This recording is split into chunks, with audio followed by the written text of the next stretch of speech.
이제 장동혁 호가 출발을 했습니다. 네. 장동혁 당대표죠.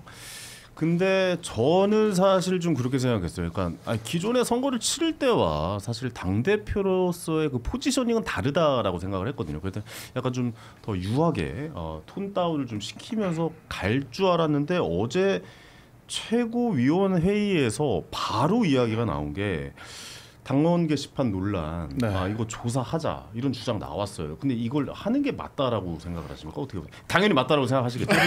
안 해야 한다라고 하는 분들의 근거가 좀 궁금하네요. 근거가 없다. 네, 한동훈은 봐주고 넘어가자는 게 근거인가요? 그러니까 같이 지금은 단일 대우라는 이제 목소리를 내셨으니 한동훈은 단일 대우를 했습니까? 네, 본인은 내부 총질 할 거 다 했으면서 그래도 왜 승자잖아요. 저희가 승자니까 그러니까 하겠다는 네. 거죠. 전 끌어안고 갈 줄 알았어요. 승자니까 해야죠. 그런 사람들은 아니야 사실. 그럼요. 저는 다 그리고 제가 네. 그래서 정의를 하지 않습니까? 네. 암세포라니까요. 암세포. 이제 겨우 당원들로부터 수술 동의서 받은 거예요. 그렇다라 그러면 제대로 수술할지 못할지가 지금 제일 관건인 건데 뭐 당선되자마자 수술 동의서 파기하고 폐지합시다 이래버릴 거면 전당대회 왜 했습니까? 이런 것들은 당원들과 약속이라고 저는 생각을 하고요. 제가 누차 말씀드리지만 당원 게시판 사태는 우리 당심을 조작하고 일부 언론들과 결탁해서 정권에 대한 치부만 들쳤던 최악의 내부 총질 범죄 사건이고요. 이로 인해서 당정 관계가 파탄이 났고 그로 인해서 민주당의 어떤 야당의 공격으로부터 정권을 지키지 못한 그런 책임이 있기 때문에 본인이 비상계엄을 위시한 모든 이런 우리 여당, 정부 여당의 그런 아픈 과거에 책임이 있는 겁니다. 그런데 본인이 책임을 지기는커녕 내가 계엄을 막았다라고 개선 장군 행세를 하는데 그에 대한 명명백백한 사실관계를 당원들께 알려드려야 되지 않겠어요? 저는 그런 게 당연하다라고 생각을 합니다. 왜 윤석열 전 대통령에 대해서는 단죄니 뭐니 한동훈이 저희 탄핵 국면에 써서 나온 책 혹시 보셨나요? 거의 윤 전 대통령에 대한 공소장과 다름없다라고 하는 평가를 받았습니다. 저희 당론이 탄핵 반대였는데 그 탄핵을 당하게 만든 원죄가 있는 전직 여당 대표가 그런 대통령 탄핵 심판을 받고 있는 대통령에 대한 공소장과 같은 책을 들고 나와가지고 본인은 마치 그 탄핵 인용이 기정사실화된 것처럼 조기 대선 준비한다라고 인터뷰하고 다니는데 이미 당원 게시판 아니라 그것부터가 심각한 해당 행위예요. 당론을 지켜야 한다라고 하는 게 저희 당헌의 명령입니다. 이건 모든 당이 다 똑같습니다. 당원 게시판 그것만 가지고도 지금 제명을 해도 될까 말까인데 거기에 한 발 더 앞서서 이런 원죄까지 있다라고 하면은 당연히 그에 대한 규명을 해야 되는 거죠. 이거를 하지 말자라고 하는 사람들이야말로 그런 사람들 그 윤 전 대통령은 왜 단죄하자라고 하나요? 이재명 대통령 승자니까 특검하지 말자라고 하시죠.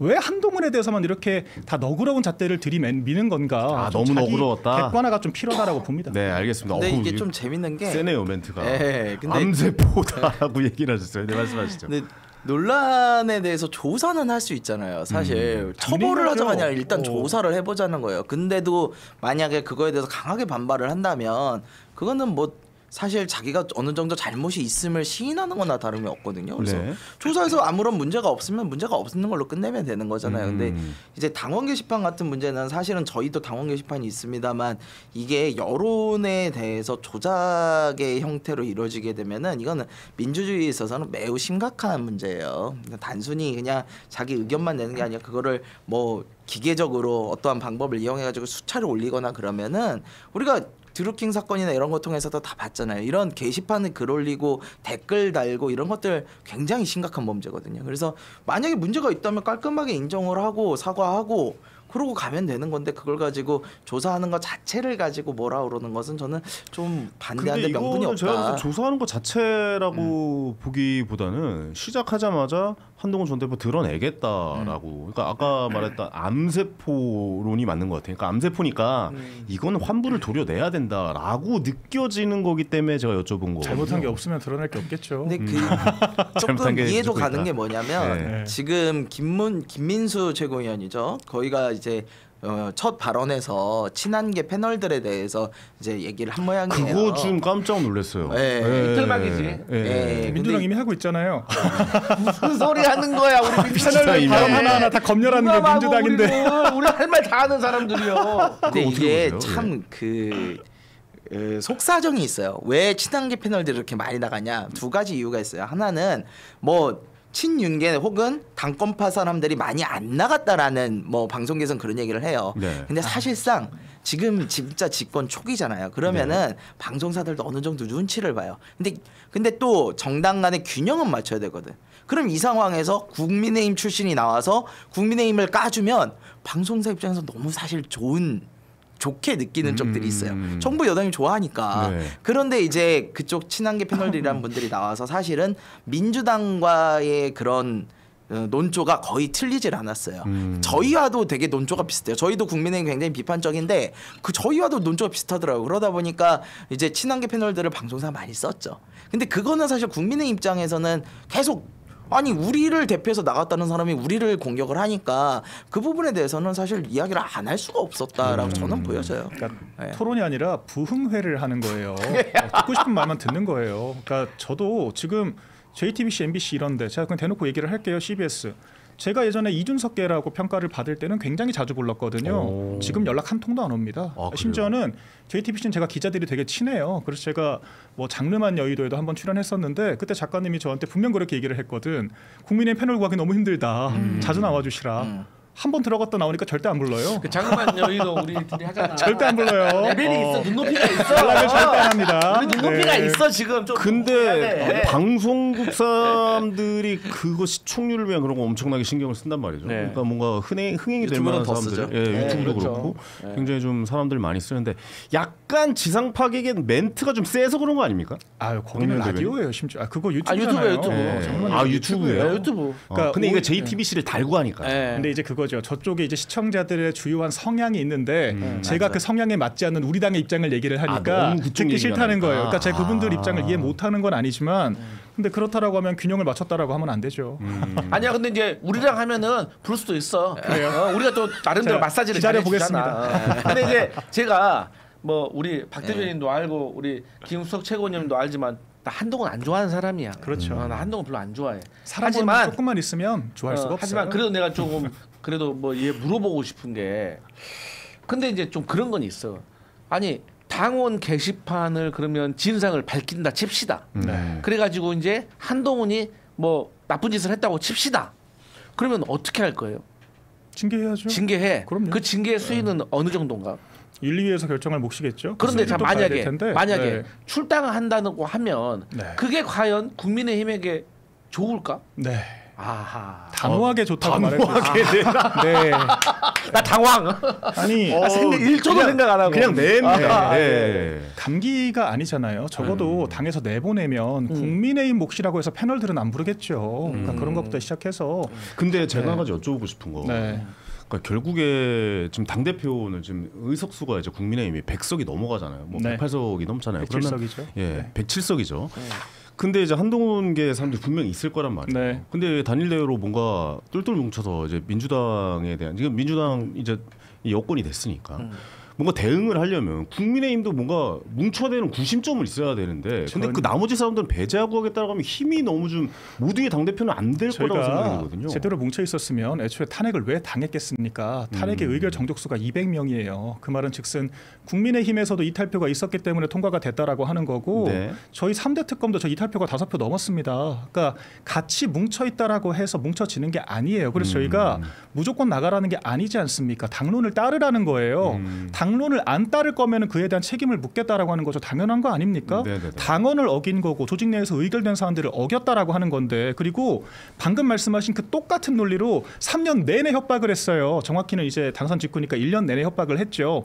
8표만 이탈시키면 탄핵, 개헌, 특검 뭐 다 통과시킬 수 있으니까 그런 것들 가지고 우리 잘라내면 국민의힘 큰일 난다. 근데 결과적으로 그 협박질을 했는데 어떻게 됐습니까? 결과적으로 어떻게 됐습니까? 특검 다 통과됐고 탄핵 다 됐잖아요. 근데 이제 와서 또 알량한 그 8석을 가지고 개헌 저지선 우리 쫓아내면 못 막는다. 또 그런 식으로 협박을 하는 건데 그 협박 세력들이 그럼 본인들 지켜준다라고 하면 개헌 저지선 지켜주겠습니까? 안 지켜요. 그 사람들은 애초에 당의 규범과 규칙에 대한 존중이 없는 사람들이에요. 그러니까 이른바 고문관 같은 존재들인 거죠. 우리가 조모임을 할 때도 일부 나랑 다른 의견이 있더라도 다른 팀원들이 다 공감을 했고 그 방향으로 가기로 했으면은 협조를 하는 게 상식이지 않습니까? 그런데 네네네. 꼭 그런 사람들이 있어요. 나는 이거 동의하지 않았기 때문에 협조할 수가 없다. 나는 못하겠다. 잠수 타는 사람들 그리고 딴소리 하는 사람들 그런 사람들이 팀워크를 망치는 거거든요. 네네네. 그래서 외부의 적 50명보다 내부의 적 1명이 무섭다라고 하는 얘기를 하는 겁니다. 네네. 저희 말은 고문관 짓을 하지 말라는 거예요. 알겠습니다. 무조건 내보내라는 게 그리고 아니라. 잠깐 박민영 대변인과 좀 대화를 좀 많이 해도 좀 이해해 주세요. 죄송합니다. 오늘 괜찮아요. 주제가 마음껏 하세요. 네, 이해해 주십시오. 듣기 좋네요. 근데 저는 궁금한 게 뭐냐면, 그러니까 방송 패널에 대한 뭐 제재를 하겠다, 뭐 이런 이야기도 나왔잖아요. 네. 근데 그 지점에서는 친한계가 아닌 사람인데 국민의힘의 당원 자격을 갖고 계신 분들도 분명히 계시다라고 이야기는. 그러니까 그렇죠. 탄핵에 대해서 부정적인 의견을 내는 한동훈계가 아닌 사람들도 네. 포함이란 얘기죠.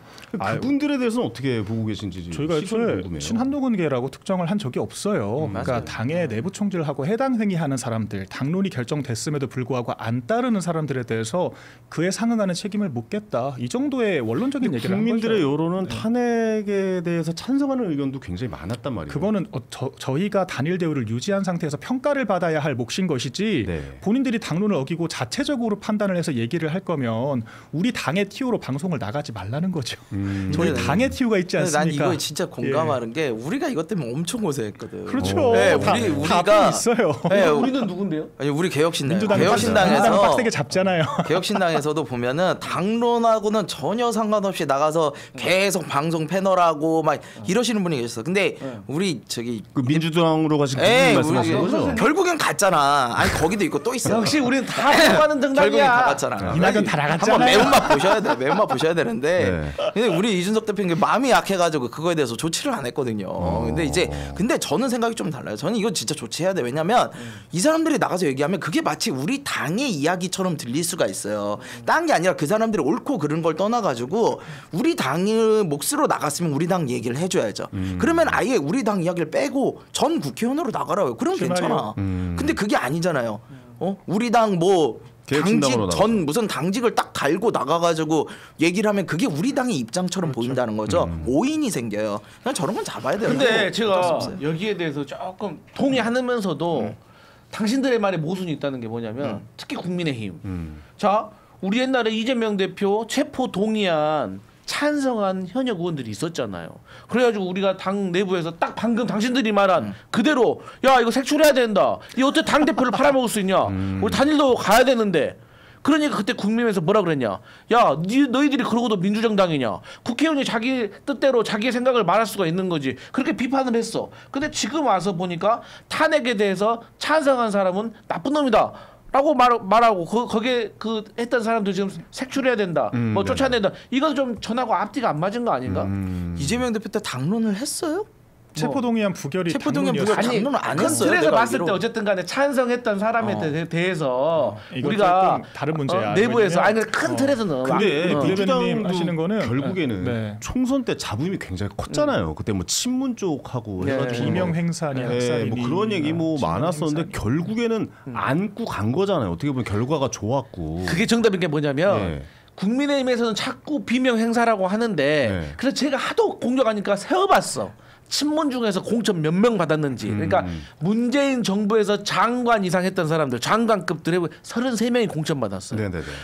33명이면 일개 개파예요 사실. 그래서 이제 그 프레임 물론 이재명 대표와 가까운 사람들도 공천을 받았죠. 근데 이제 저는 차라리 그러면 국민의힘 민주당한테 요청을 하세요. 무슨 요청을 하냐?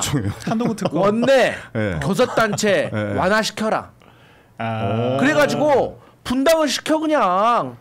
그러면 될 거 아니요. 분당하는 거야 그 사람들 역할이죠. 이거 말도 안 돼. 저희가 조국 그런 혁신당을 위한 배려까지 소리를 왜 여기서 하고 있는 거야? 네. 조국 혁신당이랑 친하고만. 하나를 세석까지 해줄까? 12석인가요? 대선이? 세석까지 해줄까? 세석이면 인정. 원내교섭단체로. 아니 근데 이재명 대표 때는 사실은 그거예요. 저는 개인적 입장에서 당 대표에 대해서 어떻게 들어왔을 때 만약에 당론으로 정했다 하면 따라야 된다고 봐요. 그렇죠. 아까 말씀하셨듯이 일단 당론 전에는 치열하게 다툴 수 있어요. 그거에 대해서 내 의견이 있을 수 있고 민주주의잖아요. 그러니까 할 수 있는데 당론이 결정되고 나면 그거는 따라야 되는 게 저는 조직을 위한 모습이라고 생각을 해요. 물론 다른 생각도 있을 수 있지만 저는 그렇게 생각을 하는데 이재명 대표 체포동의안 같은 경우는 들어온 거에 대해서 만약에 국회의원들이 뭐 반대를 하고 그랬다면 색출보다는 어쨌든 어떤 식의 페널티라도 저는 줬어야 된다고 생각을 하고 그래요? 저는 페널티를 충분히 줬다고 생각을 해요. 지금 앞서서 30 몇 명이라고 하셨지만 정말 대표격인 사람들 그 당시 원내대표를 비롯해서 친문의 진짜 핵심이라는 사람들 다 아웃됐어요. 아니 그 중요한 건 그 이후잖아요. 그러니까 그리고 그렇게 싸우고 나서도 결국에 결과가 나왔잖아요. 네. 결과가 나오고 나서 예를 들어서 뭐 임종석 저 비서실장도 막 성동 쪽에다가도 막 달라고 하는데 아예 안 줄 거야. 그래요. 그렇지. 전략 공천이야 하고 하다 그러면 아 진짜 짜증나게 하네. 아예 나갈래 하고 그러면 그렇게 하진 않았다라는 거잖아요. 나가서 아유 뭐 친문 당 뭐 만들겠다. 이낙연의 사례를 봤잖아요. 이낙연의 이낙연의 사례를 봤어요. 당도 있고 밖은 추워요. 밖은 매우 춥습니다. 그렇지. 예, 밖은 매우 추워요. 예, 함부로 못 나와요. 우리도 정말 이준석이라는 진짜 중심이 되는 정치인이 나와서 이렇게 당을 만든 거지 밖으로 나와서 창당하는 건 정말 쉽지 왜 않습니다. 이게 돈 문제를 지울 수가 없잖아요. 돈 문제도 그렇지. 그렇고 예. 세 문제도 그래요. 제3당의 길은요 결코 쉽지 않아요. 근데 제가 이건 말씀드리고 싶어요. 박민영 대변인 말한 것처럼 당의 전체적인 흐름과 오와 열을 깨뜨리는 사람은 조치를 취해야 된다고 저는 생각을 해요. 네네. 정치는 그렇게 하는 거야. 근데 오와 열을 깨뜨리는 사람은 조치를 취하는데 그 조치가 쫓아내는 건지 제압을 하는 건지 둘 중에 하나를 택한다면 제압을 하는 게 나는 더 선수라고 생각을 제압을 해. 해야 된다. 그게 고수야. 그럼 제압을 하는 방법은 여러 가지가 있어요. 선물을 줄 수도 있는 거고 아니면 당근. 정말 눌러버릴 수도 있는 네, 거고 채찍. 여러 가지를 쓸 수가 있는 건데 최소한도로 당원 게시판이라는 걸로 조금 흘러간 걸 가지고 이거 보낸다. 이건 조금 내가 봤을 때는 좀 자연스럽지가 않아. 저도 좀 말론 좀 드릴게요. 근데 윤리위 같은 거 회부하겠죠. 의미 없어요, 윤리위는. 근데 이거 가지고 망신 주기 좀 해야 되는 거 출당하긴 쉽지 아니 하는 거겠죠. 한동훈이 본인이 임명한 당무감사위원장, 본인이 임명한 윤리위원장 틈바구니에 쌓여가지고 그 규명을 해야 될 것들을 뭉개고 간 거예요. 이미 기사화가 되어 있습니다. 네네. 한동훈 체제 당시에 당무감사 안 하고 그냥 넘어갔어요. 뭉갠 거예요. 그러니까 그런 것들을 지나간 일이라고 하면 안 되죠. 뭉개지고 지금이라도 진상을 규명해야 될 사건인 거죠. 그리고 저희가 일방적으로 쫓아내겠다고 한 적 없습니다. 당원 당규상의 위반 사항이 있음에도 불구하고 지금까지 정상적인 징계 절차를 밟지 않았던 사건들을 이제 와서 드러내겠다라고 하는 거 이게 왜 문제가 되죠? 저희가 잘못 없는 사람들을 인위적으로 축출한다라고 했습니까? 진상규명 해보자고요. 그리고 문제가 있으면 징계를 하자고요. 그러려고 당원 당규가 있는 거 아닙니까? 지금까지 저희 당이 김상욱 의원 같은 경우에는 이건 두 분도 부정을 못할 거예요. 누가 봐도 해당 행위를 했어요. 심지어 그 사람은 우리 당이 원죄가 있기 때문에 집권도 하면 안 된다라 그랬어요. 그런 사람에게 경고 한 번 못했던 게 국민의힘입니다. 그런 게 잘못됐다라고 하는 거죠. 민주당과 비교 대상이 안 되는 게 체포동의안은 제가 알기로 당론도 아니었을 뿐더러 저희가 비판했던 것도 국민 눈높이에 좀 맞춰라라고 하는 비판이었지 그런 당내 하는 것들에 대해서 저는 맞다라고 생각을 해요. 그리고 네네네. 저는 이제 생각해 보니까 민주당이 맞더라고요. 그러니까 저도 그렇지. 우리가 맞았지.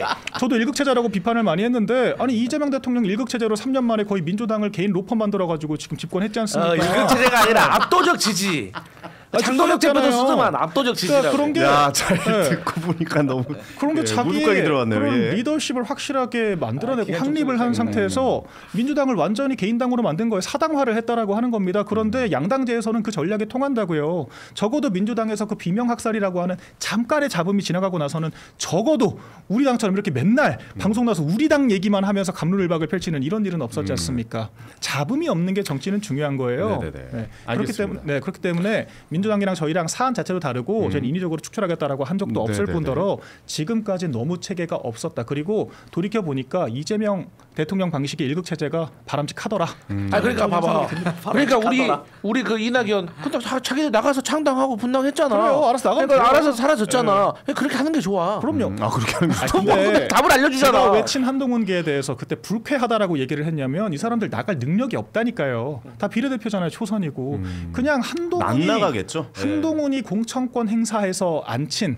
그러니까 한동훈이 그랬잖아요. 나는 매건 매직 같은 거 한 적 없고 김건희 여사 그렇게 비판을 했지 않습니까? 그런데 한동훈이 그 채점표조차 없는 비례대표 공천한 건 아세요? 채점표가 없어요. 비례대표 공천을 하는데. 그리고 국민추천제 이메일로 접수를 받았는데 그 접수한 것을 읽어보지도 않고 공천했습니다.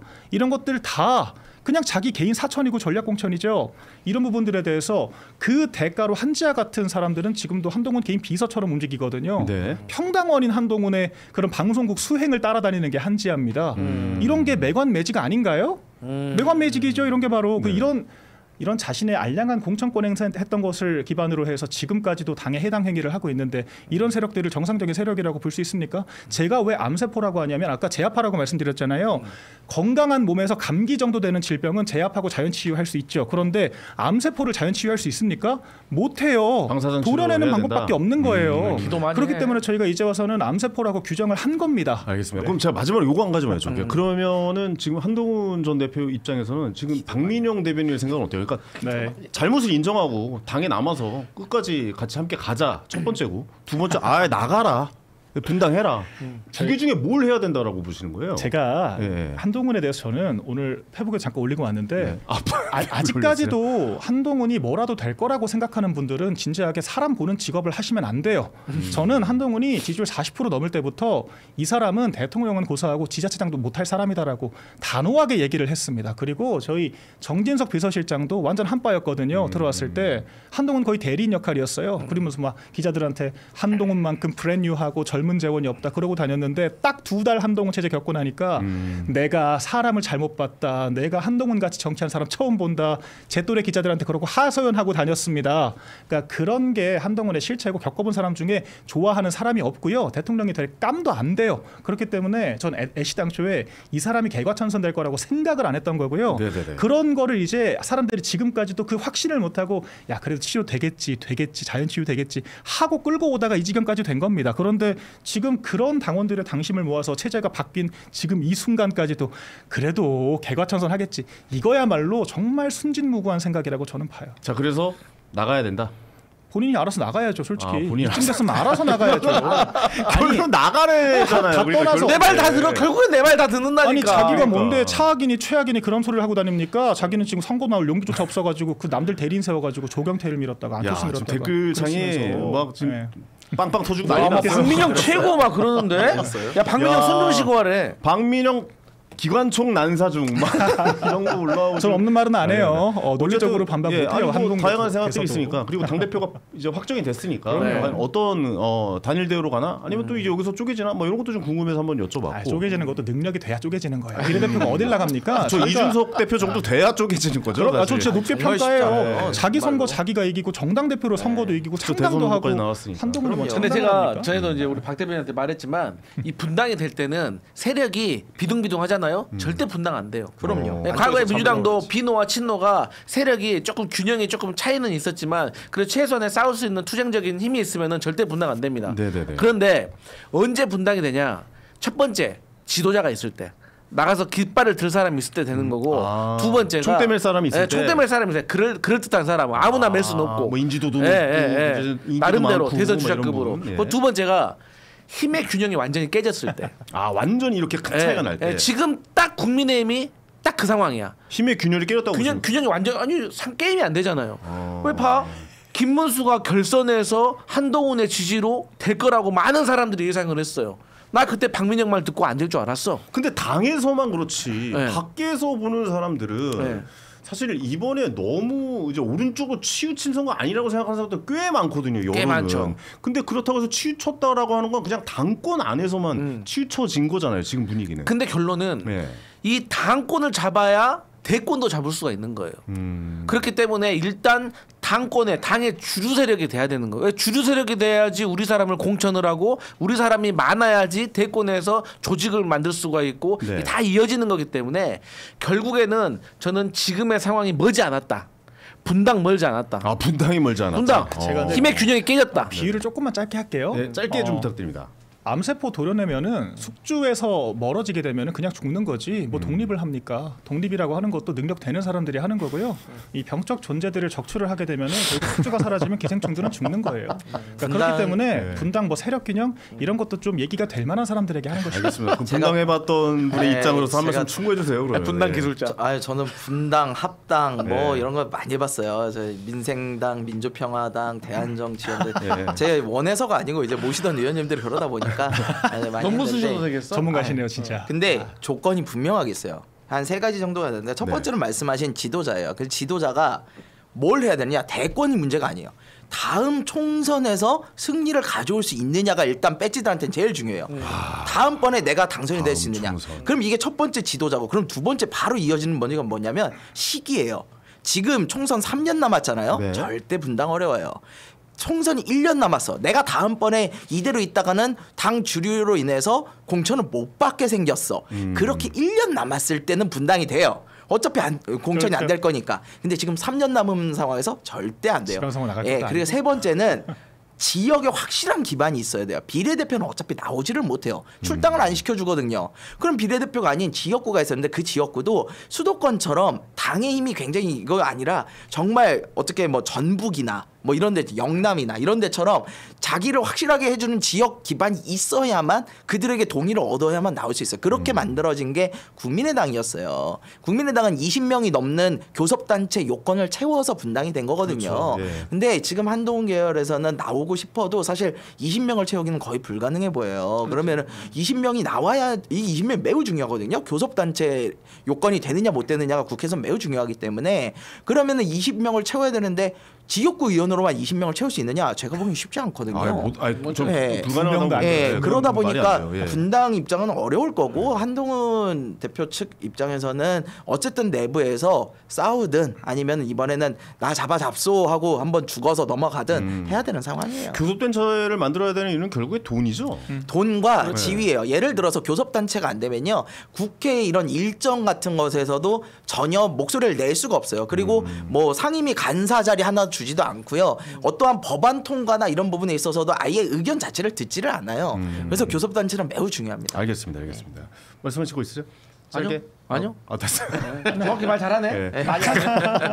민주당은 뭐 강원도 불구경하고 있는 거죠 지금. 아닙니다. 근데 저는 이제 이런 걱정은 돼요. 과거에도 국민의힘에서 권은희 의원 국민의힘 갔잖아. 근데 아마 비례대표 아니었어요? 그런데 비례대표인데 맞아요. 당하고 입장이 틀려. 네네. 그러니까 비례대표니까 안에서 이제 막 마음대로 이제 기관총 쏘더라고. 마찬가지로 지금 한 10명 정도 되지 않아요? 한동훈에 따르는 사람들이. 10명에서 사실 이제 못 나가고 기관총 쏘면 그것도 골치다. 당원권 정지 3년 시키면 됩니다.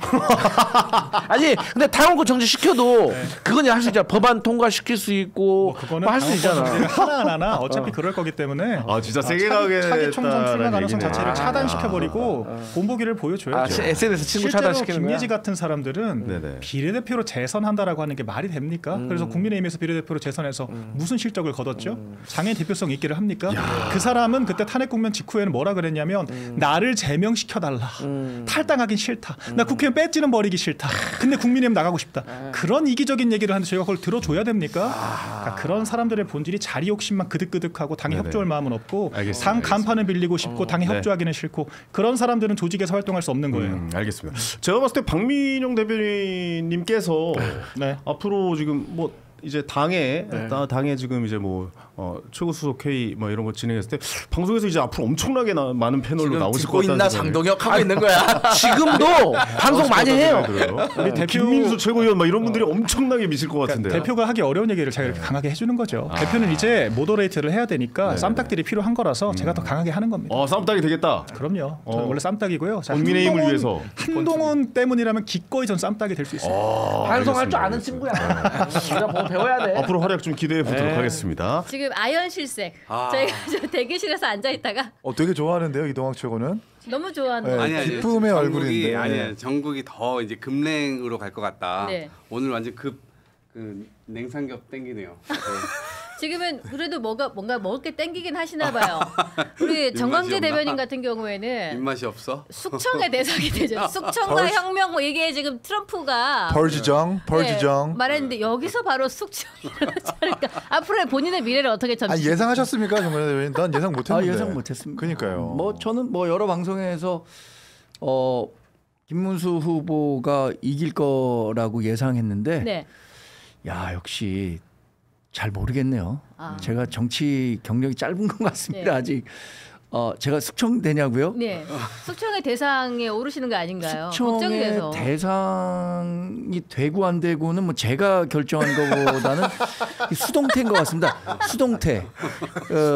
아니 입장을 바꾸시면은 능동적으로 또 하실 수도 있잖아요. 아니 그러니까 저는 지금은 수동태의 대상이지 네. 능동태의 대상은 아닌 것 같습니다. 그럼 확실히. 이거는 뭐 장동혁의 국민의힘이라도 남아 있고 싶다. 이렇게 받아들여도 될까요? 저는 보수 정당에 계속 있겠다는 생각 당연히 갖고 있죠. 그렇죠. 그런데 그래서 저는 있겠다고 하는데 굉장히 아연실색한 표정이 아직까지. 나가라고 하면 어떻게 해야 되지?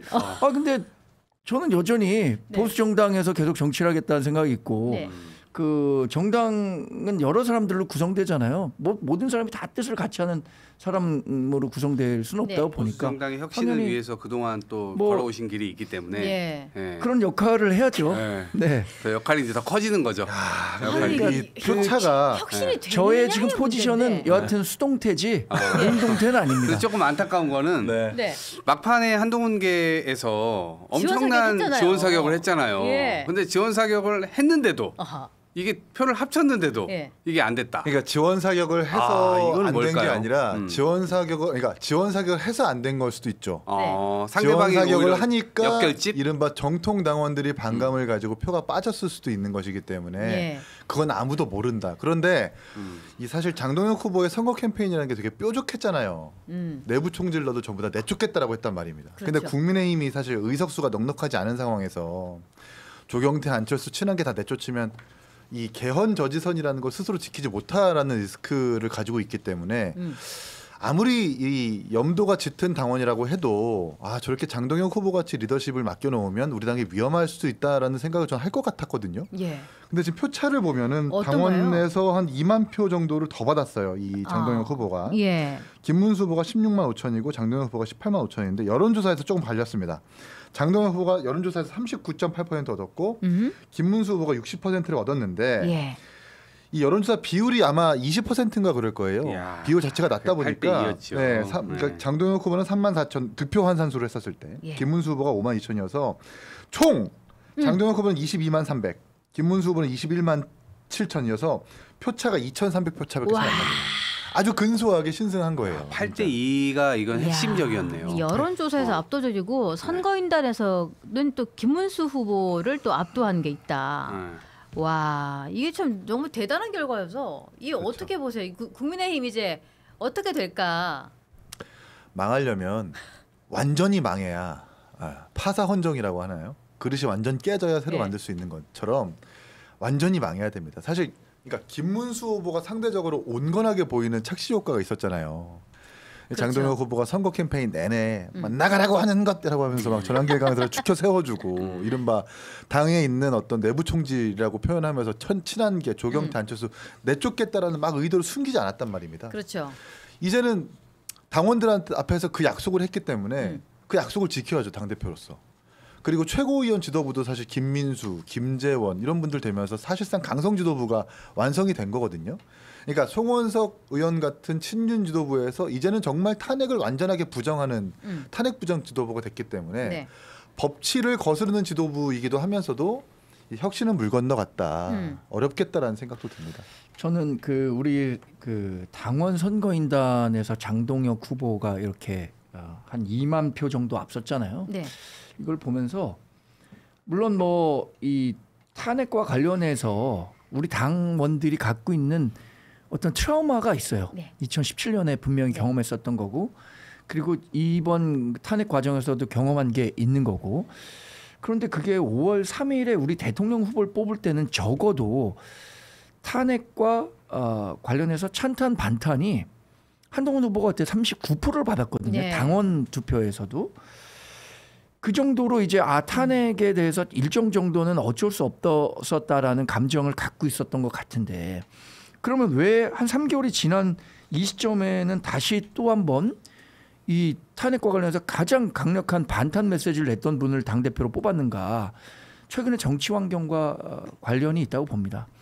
일단 민주당이 정청래 민주당 대표가 뽑히면서 우리 당에 대해서 굉장히 강경한 입장을 보이고 있단 말이에요. 사람과 대화하는 것이다. 막 쏘지 않겠다. 그리고 특검이 우리 당원 명부 500만 명에 대한 그 데이터를 가져가겠다고 압수수색을 하고 있어요. 뭐 윤석열 전 대통령에 대한 체포영장, 김건희 여사에 대한 뭐 구속영장 이런 것들 전체 이 환경이 야 우리가 뭉쳐야 된다. 여기서 우리가 뭉치지 않으면 더 어려운 상황이 연출될 수도 있겠다라는 위기감이 이런 표심으로 연결된 거 아닌가?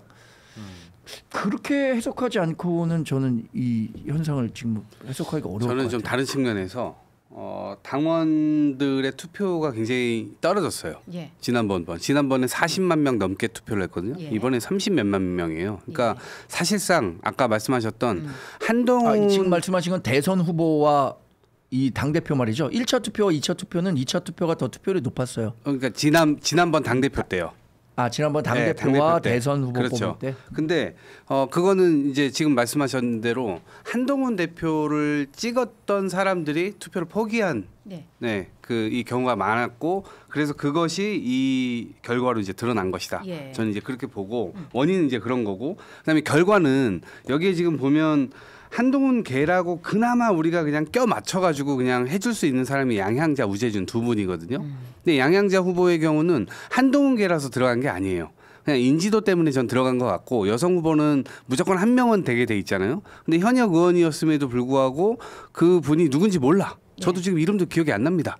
네, 그래서 그분은 떨어진 거예요. 네, 그래서 양양자 후보가 올라가게 된 거고 그다음에 현역에서 우재준 의원이 올라갔잖아요. 청년 최고위원. 이분도 거의 가까스로 겨우 이겼어요. 근데 현역이기 때문에 저는 이분은 또 올라갔다 보거든요. 청년 최고위원 후보 중에는요. 예, 그런 측면에서 봤을 때 앞으로 목소리를 이분들이 과연 한동훈계에서 갖고 있었던 뭐 탄핵 찬성이라든가 계엄 잘못됐다. 우리는 국민의 보편적 정서로 나아가야 된다라고 했었던 그 내용을 과연 이 두 분이 제대로 목소리를 낼 수 있겠는가? 그래서 최고위 회의가 참 볼만할 것이다 앞으로 그런 예견들이 있었는데 장동혁 후보 이제 당 대표죠. 당 대표가 나오고 보니까 그게 더 현실적으로 다가와요. 천하람 대표 저 의원 같은 경우에는 당 대표가 국민의힘 없는 게 낫다 이런 말을 한 적도 있는데 이기인 총장 같은 경우에 좀 이거 어떻게 보세요? 앞으로 국힘 어떨까? 이제 최고위가 뭐 반탄 3, 찬탄 2 뭐 이렇게 구성됐다고들 평가하는데 그게 아닙니다. 이 당연직 최고위원들이 있거든요. 원내대표도 들어가고 정책위 의장 들어가고 또 사무총장도 들어가고 이러니까 이젠 진짜 그 완전히 탄핵을 부정하는 지도부가 완성이 됐다는 평가를 할 수 있고 이제 여기서 지명직 최고위원을 누구를 결정하느냐가 중요한 거예요. 근데 제가 생각했을 땐 지피는 사람이 있나요? 있죠. 제가 볼 땐 장동혁 당대표는 전환길 강사를 지명직 최고위원으로 할 수 있는 가능성이 분명히 있습니다. 왜냐하면 선거 과정에서 전환길 강사가 장동혁 후보를 노골적으로 지지를 했고 그리고 전환길 강사 TV에서도 뭐 여론조사는 아닌데 설문조사죠. 유튜브 채널 설문조사를 통해서 31만 명이 투표를 했는데 거기서도 장동혁 후보가 83%라는 높은 득표를 얻습니다. 그만큼 전환길 강사가 가지고 있는 이 인력풀로 이렇게 사람들이 장동혁 후보를 밀고 있습니다라고 여론을 조성해줬기 때문에 장동혁 후보 입장에서 되게 고마운 사람이거든요. 그리고 장동혁 후보 기준에서는 정말 잘 싸우는 사람이고 대전 연설에서도 보셨겠지만 막 우리 겨울날 우리 대통령과 우리 정권을 지키자고 했었던 사람이라고 그렇게 표현되잖아요. 그러면 그 은혜를 보답하기 위해서라도 그리고 그 은혜가 아니더라도 어떤 전력 보강을 위해서라도 전환길 강사를 지명직 최고위원으로 임명을 해서 이젠 진짜 완전 윤 어게인의 완성이다. 와. 이렇게 지도부가 흘러갈 수 있다라는 생각이 들고요. 아까 우리 정광재 대변인 말씀하셨지만 이제 뭉쳐야 된다라는 위기의식이 있었던 건 맞는 것 같은데 결국 누구로 뭉치느냐였던 것 같아요. 김문수 후보가 특검 당사에서 막 정권 찌르기하고 발박수치고 하는 모습들이 김문수 후보의 건강을 과시하고 확인하는 것도 있지만 어찌 보면 젊은 층과 당원들에게 그게 좀 촌극으로 보여줄 수도 있겠다는 생각이 들고 그와 반면에 장동혁 후보는 되게 짱짱하게 연설하거든요. 이제는 강력한 리더십이 필요하다. 그러니까 정청래와 같은 정청래가 우리 패싱하는데 우리도 저렇게 좀 아주 강력하고 공격적인 리더십이 필요하다라는 그 위기의식이 함께 동시에 들면서 김문수 후보가 아니라 장동혁 후보로 뭉치자라는 그 심리가 당원들한테 있었던 것 같아요. 지금 장동혁 후보가 당대표로 당선되면서 이제 국힘이 쪼개지는 것은 기정사실화된 것이 아닌가. 이런 예측이 좀 들기도 하잖아요. 이게 뭐 명분이 없잖아요. 박지원 의원이 네. 김문수 후보나 장동혁 후보 가운데 한 명이 되면 국민의힘 분당된다 이렇게 예측을 했었을 때 네. 제가 방송에서 뭐라고 말씀드렸냐면 가정이 좀 잘못됐다. 김문수 후보나 장동혁 후보 가운데 누가 당선되더라고 했는데 저는 장동혁 후보가 당선될 일은 없을 거라고 생각하고 그러면 이제 분당은 없다라고 네. 얘기했는데 저는 뭐 여전히 장동혁 후보가 된다고 하더라도 국민의힘이 분당될 거라고 생각하지는 않습니다. 아까 제가 말씀드렸잖아요. 저보고 출당되나요? 아니면 탈당하나요? 라고 얘기했잖아요. 예. 저 개인적으로 능동 형태의 탈당은 안 합니다. 예. 출당? 그래서 제가 길게 기생하는 형태로 그렇죠. 아, 기생이라니요? 장동혁의 체제에 길게 존재 출당? 근데 제가 뭐 지금 출당이 될 정도의 문제적 발언을 했다고 생각하지는 않거든요. 그러면 저는 뭐 근데 거기가 남아서 문제적 발언을 한다고 내쫓기는 정당이 아니기 때문에. 근데 문제적 발언이란 이거죠. 아 지금 뭐 문제적 발언은 아니어도 이준석 대표의 전 사례를 얘기하는 겁니까? 없는 것도 만들기도 하고. 이게 특정한 기준을 잡기는 어렵죠. 당 대표님 입장에서는 섭섭하지. 장동혁이 될 거라고 예측을 전혀 하지 않았다는 말 자체만으로 근데 여기서 지금 아니잖아요. 장동혁 후보가 된다고 예측한 분 있어요? 저는 김문수 했습니다. 솔직히. 저도 김문수 후보가 됐었어요. 그럼 우리도 숙청당하는 우리도 외부인데 숙청이 되나? 숙청. 우리를 올릴 수도 있습니다. 아니 솔직히 정치를 가까이서 좀 지켜본 사람치고 장동혁 후보가 당선될 거라고 예상한 사람 누가 있었겠습니까? 장동혁이 당선되지 않을 거라고 예측한 이유 한 가지씩만 짧게 들어봐요. 왜 안 될 것 같았어요? 왜 이 사람 왜 아니라고 생각했어? 부정선거가 일어날리라고는 생각을 안 했었죠. 예, 그리고 자 총장님. 부정선거야 이거? 계엄은 계엄이 하나님의 뜻이다라는 그 말은 이 사람이 지금 계엄과 정치를 어떤 관점으로 바라보는지를 정확하게 알려주는 장면 아니겠어요? 그러니까 이걸 이제 아무리 짠물화되어 있는 당원들이라도 그래도 상식적인 판단을 하겠지라고 생각을 해서 안 될 거라고 생각을 했죠. 네. 대변인님 왜? 저는 짧게. 우리 당원들의 집단 지성을 믿었습니다. 그리고 뺄셈 정치를 해서 승리하기는 어렵다라고 봤는데 장동혁 후보의 캠페인은 뺄셈 정치였거든요. 자, 오늘 이 시간부로 국민의힘은 도저히 손을 쓸 수가 없는 부정선거로 점철된 아주 이성적인 판단을 할 수 없는 당원들로 구성된 그런 정당으로 정리가 되는 거예요. 이렇게 일반적인 정상적인 시각으로는 이 당이 장동혁이 되는 순간 그렇다라는 생각을 할 수밖에 없는데 지금 그 결론이 났단 말이에요. 전 근데 아까도 말씀드렸지만 시기의 특수성이 있었다고 생각합니다. 어떤 시기요? 그 특검이 이렇게 폭풍처럼 막 정광석화처럼 몰아세우는 과정에서 우리 당에 대해서 뭐 민주당은 위헌 정당 해산 신청하겠다고 하고 특검은 당원 명부 500만 명 다 내놓으라 하고 뭐 이런 과정에서 야 이거 우리도 작용 반작용이라는 게 있잖아요. 여기서 굉장히 강하게 나오니까 여기도 움츠러드는 게 아니라 야 같이 붙어보자 이런 식의 이 정서가 폭발한 것 같아요. 저는 약간 특이한 건 김근식 후보가 떨어졌다는 거예요. 그러니까 올라갈 법도 했거든요. 이 한 명은 어쨌든 한동훈계에서 다 밀어가지고 한 명 정도는 올라갈 수도 있었던 거잖아요. 용인하지 않는 거죠. 근데 당원들이. 조금만 더 투표를 했었다면 사실은 올라갔을 거예요. 몇천 표 차이로 지금 떨어진 거잖아요. 그러니까 그런 700표 차이였나요? 네, 그러니까 그게 좀 전 의아스러워. 그러니까 오히려 한동훈계에서 투표를 포기한 층이 많았던 것 같아요. 투표를 했다면 무조건 올라가는 거죠. 네. 그러니까 한 사람만 밀면 되는데. 그러면 한동훈계에서 투표를 포기했다는 거는 당을 내몰라라. 그러니까 저런 당은 그렇죠. 나하고 맞지 않아라고 생각해서 그러니까 이질감 이런 게 있는 것이고 그거를 약간 또 강화시켰던 거는 지금 앞으로는 뭐 최고위원 뭐 회의를 주목하시겠지만 실제로는 후보들이 가서 면접봤던 유튜버들 모임 있잖아요. 고성국, 뭐 전한길, 뭐 이런 사람들 뭐 대여섯 개 모여가지고 저는 사실상 거기가 최고위원회라고 봐요 앞으로. 거기가 최고위원회고 지금 이제 언론 앞에 나와가지고 하시는 분들은 전부 다 허수아비로 얘기할 가능성이 크죠. 왜냐면 그 면접 보러 갔던 순간 그 자체에 대해서 본인들 스스로가 인식을 했을 거예요. 내 마음대로 정말 소신을 갖고 하는 것인가 아니면 이들이 시키는 걸 하는 것인가. 네, 저는 그런 가능성이 앞으로 열려 있다고 봐서 한동훈계가 앞으로 힘을 쓰기가 굉장히 좀 어려워질 텐데 잘 우리 정광재 대변인부터 시작해가지고 굉장히 많은 분들이 원래도 원외 대변인이었기 때문에 풍찬 노숙하면서 잘 버텨주시기를 여기 기대합니다. 보니까는 지금도 풍찬 노숙하고 있습니다. 정광재 대변인님 너무 귀엽다는 이야기 이야기가 이렇게 올라오고 뭔가 애처롭게 보는 시각들이 있고요. 한동훈에 대한 환상 크크크 갈수록 태산이네 길은 하나 역사 속으로 HMS님. 예, 한동훈 대표의 입지가 줄어드는 건 불가피해진 것 같아요. 이 그 최고위원 선거 과정에서도 우재준 의원을 뭐 이렇게 페이스북까지 올리면서 지원을 했지만 사실 정치적 공백기가 길었던 손수조 후보를 상대로 현역 의원이었음에도 약간 아주 근소하게 차이가 나서 승리했다라는 것은 생색낼 수 있는 거리가 아닌 것 같고 또 이번에도 사실 정말 최악보다 최선을 선택하자라고 하면서 김문수 후보를 지원을 한 거잖아요. 그런데도 김문수 후보가 당원과 여론조사에서도 이런 차이가 난다라는 것은 우선은 이 한동훈 대표가 그때 이제 대선 후보 때 받았었던 표의 어떤 대다수가 투표를 포기했다라는 것과 다름이 아닌 것 같고 또 이렇게 온라인에서 지원을 했지만 이 정도밖에 표를 받지 못했다라고 하는 것은 입지의 축소를 말해주는 결과로 이어질 수 있다. 지금 이상민님은 나는 장동혁이 된다고 처음부터 말했다. 이유는 김문수는 토끼띠 3제다. 저도 삼재에 걸려 있나요? 토끼띠잖아. 저도 지금 삼재에 걸려 있나 보네. 근데 저는 이번 선거 결과 비교적 제가 진짜 우리 당에 대해서 여기 누구보다 잘 알 거 아닙니까? 그렇죠.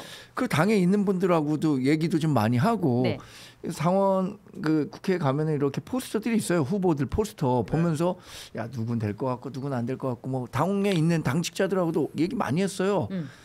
그러니까 당직자들도 많이 들렸네요. 그 손수조 우재준 했을 때 저는 심정적으로 우재준 후보를 지지했지만 분위기는 손수조 후보가 될 줄 알았어요. 왜냐?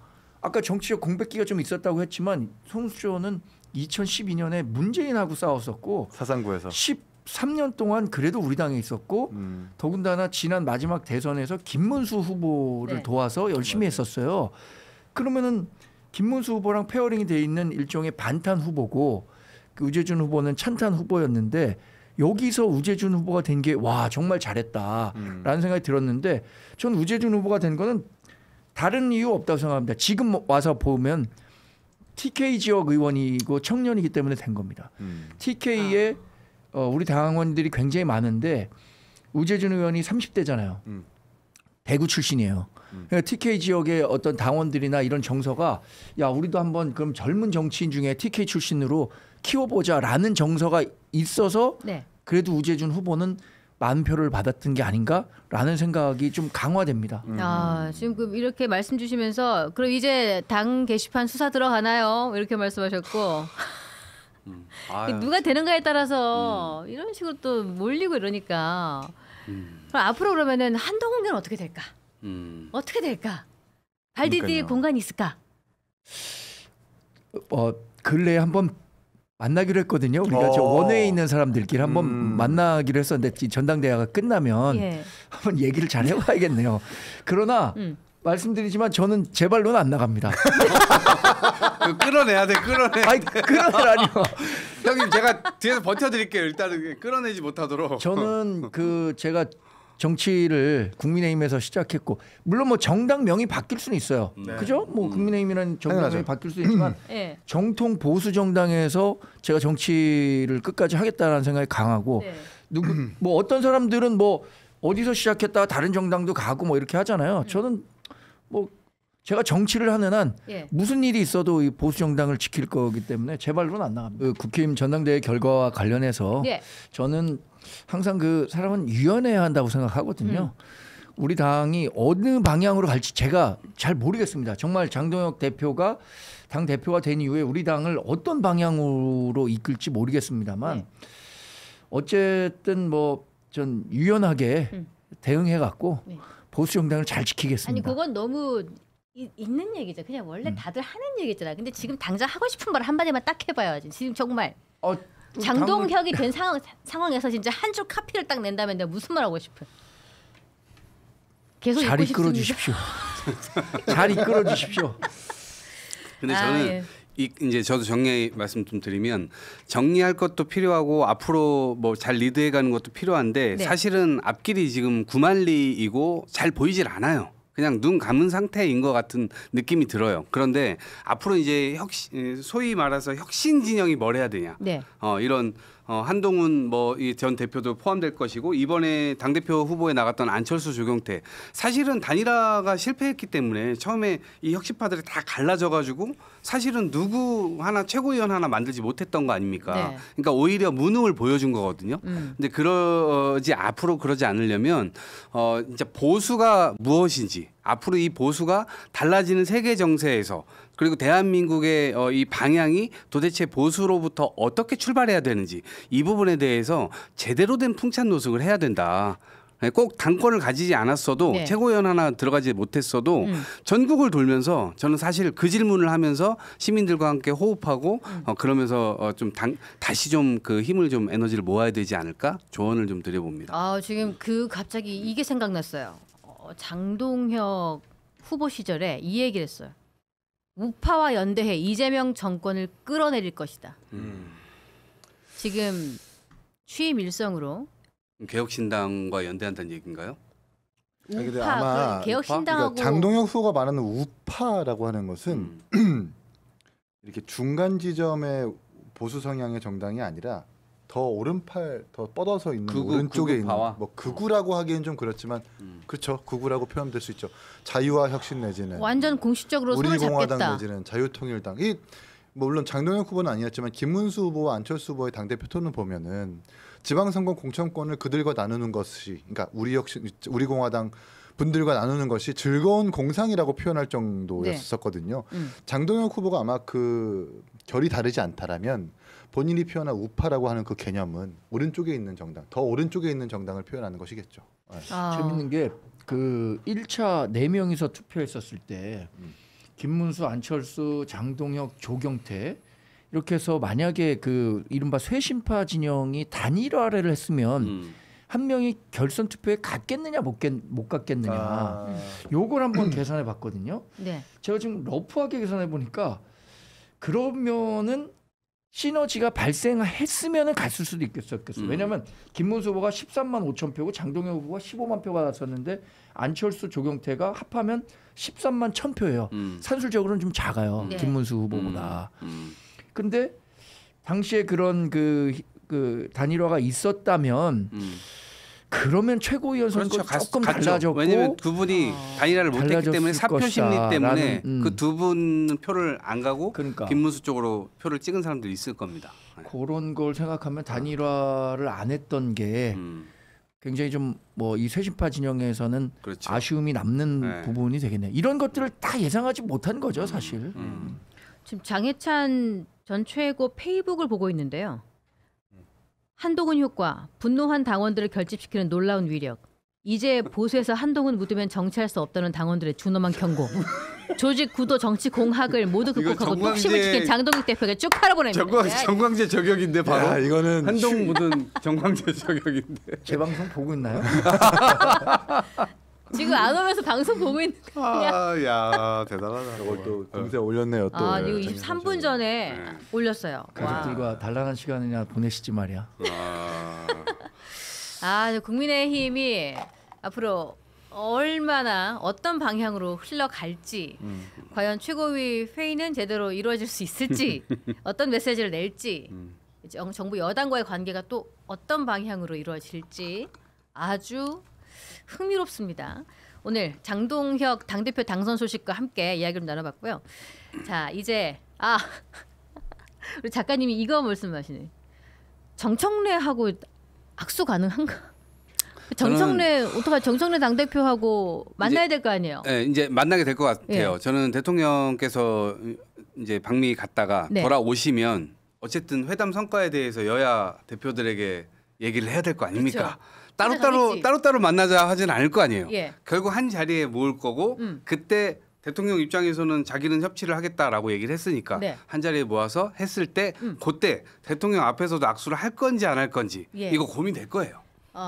근데 대통령 입장에서는 대통령이 이번에 방미 가면서 전용기 안에서 기자회견하면서 기자들한테 이렇게 얘기했잖아요. 뭐 대통령 입장하고 그렇죠. 당대표 입장하고 네. 다르다. 이게 선을 네. 그었단 말이에요. 그러니까는 조금 다른 행보를 할 수 있다 하지만 정청래 당대표는 요게 악수할 수 없다. 이렇게 하잖아. 코로나 때 했던 것처럼 이렇게 하려나? 악수를 안 하고 이렇게 포옹만 하려나? 이렇게? 포옹을 한다. 건너뛰고 그냥 바로 포옹으로? 어깨 이렇게. 아니 근데 그 지지율이 처음에 60% 그러니까 대통령 국정 지지율이 60%를 유지하고 민주당 지지율이 40%를 유지했으면 뭐 악수 안 해도 된다라는 기조를 계속 유지했을 텐데 지금 지지율이 계속 안 좋게 떨어지고 있잖아요. 이번 방미 효과 때문에 어떻게 반영될지는 모르겠지만 이 지지율이 안 좋게 떨어지는 요인을 좀 쭉 살펴보면 조국 윤미향 대표의 사면도 있겠고 노봉법 제정 같은 것도 있겠지만 결국 야당 패싱하고 독단적으로 운영한다라는 그 느낌 때문에 그 인상 때문에 그것도 분명히 n분의 1로 작용을 할 겁니다. 그 지지율 떨어지는 걸 보고 아마 뜨악했을 거예요 정청래 대표가. 그래서 뭐 이재명 대통령이 이렇게 야당 대표, 그러니까 대표와는 다르다라고 손을 긋기도 했지만 분명히 좀 준엄한 어떤 경고성 메시지이기도 분명히 전 받아들일 거라고 보거든요. 이제는 장동혁 대표 됐으니까 또 우리 개혁신당 이준석 대표한테도 그 행사장 만나가지고 막 말도 걸고 인사도 하고 막 그러더라고요 또. 네, 그런 영상이 또 잡히기도 했는데 이제 좀 달라진 모습들을 보여주지 않을까 앞으로는 정청래 대표가 뭐 그런 예상을 좀 해봅니다. 또 첫 만남이 또 어떤 그렇죠. 화면이 잡힐지 카메라에 첫 만남에서 두 사람이 근데 속으로는 되게 뭐 고맙지 않을까요? 장동혁 후보가 된 것에 대해서. 정청래 어쨌든 상대하기 너무 좋잖아요. 네, 잘 됐다 아주. 그냥 강대강으로 그냥 자기 할 말만 하고 어차피 서로 저 보지 당이 않고 자기 말만 하고 정상적으로 나온다기보다는 저쪽으로 더 가는 그런 흐름이기 때문에 아유 반갑습니다. 고맙습니다. 이 인사를 하지 않을까? 국민의힘 당대표 어떻게 보셨는지 한 말씀 해주시죠. 아니 뭐 저는 장동혁 대표가 될 가능성이 있겠다라고 저는 예상을 하고 있었거든요. 약간 그래서 근데 이제 완전히 이제 어떤 국민의힘이 이제 이 극우 정당으로 탈바꿈되는 계기가 된 게 아닌가 이런 생각이 들고 이 상태로 가게 됐을 때 우리 개혁신당 입장에서는 굉장히 지형을 넓힐 수 있는 계기가 되겠다. 저는 개인적으로 그렇게 생각하고 있습니다. 네네네. 다른 분들 어떻게 생각하실지 모르겠는데. 네네네. 네. 저는 그래서 개혁신당한테 좀 궁금하게 돼. 이건 뭐 제 그냥 뇌피셜인데 이렇게 되면은 국힘 쪽에서 좀 탈당하시는 분도 많으실 거 아니에요. 그럼 개혁신당 느낌에서는 약간 그분들을 이 기회에 흡수하는 좋은 기회로 삼을 수 있지 않을까? 뭐 그런 생각도 좀 하거든요. 당연히 좀 많이 오셨으면 좋겠어요. 만약에 예를 들어 한동훈 전 당대표가 나온다. 그러면 개혁신당에서 안을 생각이 있는 겁니까? 뭐 저희는 뭐 최대한 많이 와주시면은 당연히 개혁신당이 좀 세력을 이제 좀 더 확장해야 되는 시점이라고 저는 개인적으로는 저는 그렇게 생각을 하고 이준석 대표님 어떻게 생각하는지 모르시겠지만 저는 확장할 수 있는 계기로 꼭 만들어야겠다 이런 생각을 가지고 있습니다. 그런데 실제로 지난해 12월 3일 계엄이 있은 이후에 탄핵 정국에서 개혁신당 당원이 많이 늘었어요. 왜냐하면 그때 당시에 계엄에 실망한 우리 당원들이 탈당을 많이 했다 이런 얘기들이 있었는데 그분들이 개혁신당으로 갔는지 궁금한데요. 그때는 뭐 그렇게 막 이렇게 이동은 없었던 것 같고 저희 이제 대선 때 이제 당원이 늘었지 이제 그 당시엔 그렇게 움직이지 않았죠. 근데 그때는 왜 그랬냐면 사실은 이제 개혁신당의 가치나 이런 것들을 국민들한테 우리 당의 입장에 대해서도 좀 제대로 피력하지 못한 부분이 있었기 때문에 이제 지금은 좀 더 달라진 모습으로 이제 접근을 하려고 합니다. 그렇군요. 알겠습니다. 좀 봐야겠네요. 말씀하시죠. 한동훈 전 대표 뭐 친한계가 탈당한다. 그러면은 탈당하면 받아준다는 겁니까? 아니면은 탈당을 유도할 수 있습니까? 둘 다 해봐야 될 것 같은데. 저희 어쨌든 뭐 적극적으로 저는 국민의힘이 어떤 지금 양극화된 이런 걸 통해 돼서 결국은 그 당이 어떤 당심이나 이런 것들이 지금 많이 왜곡돼 있다고 저는 생각을 해요. 그러니까 어떤 국민의 의사를 표명하거나 또 지금 현재의 당원들의 당심도 정확하게 표출이 안 되고 그것이 이제 왜곡된 방향으로 됐기 때문에 장동혁 당대표가 됐다고 생각을 하고 지금 그렇다 그러면은 왜곡되지 않은 정당으로서 저희 개혁신당의 모습을 좀 적극적으로 피력하는 지금 것이 필요하다 이렇게 생각을 하고 있습니다. 근데 이게 국민의힘 한동훈파 한동훈계라고 엮여 있는 분들이 거의 초선이거나 아니면 비례잖아요. 비례가 좀 많죠. 비례는 못 나오잖아요. 그러면 제명 아니고선 나오면 바로 탈당하면 의원직을 그렇죠. 의원직을 잃게 되니까 그런 일이 발생하지는 않을 것 같은데 만약에 합당이나 이런 얘기도 나올 수 있다라고 보세요. 어떻게 한동훈계로서 어떻게 보시는 거예요? 합당은 당 지도부가 이제 장동혁 대표 체제로 구성이 됐는데 네네. 장동혁 대표 중심으로 개혁신당과 합당하겠다라는 의지는 있을 수 있겠는데 개혁신당이 응하겠습니까? 지난번에 대통령 후보 단일화 때와 같은 구도죠. 그러니까 김문수 후보가 당시에 계엄과 탄핵과 관련해서 더 이렇게 적극적으로 국민께 사과하고 이제 절연하겠다라고 했다면 아마 이준석 후보도 당시에 그때 보였던 강경한 태도보다는 훨씬 더 단일화에 마음이 열렸을 수 있는데 그렇지 않았기 때문에 단일화 논의가 아예 없었던 거잖아요.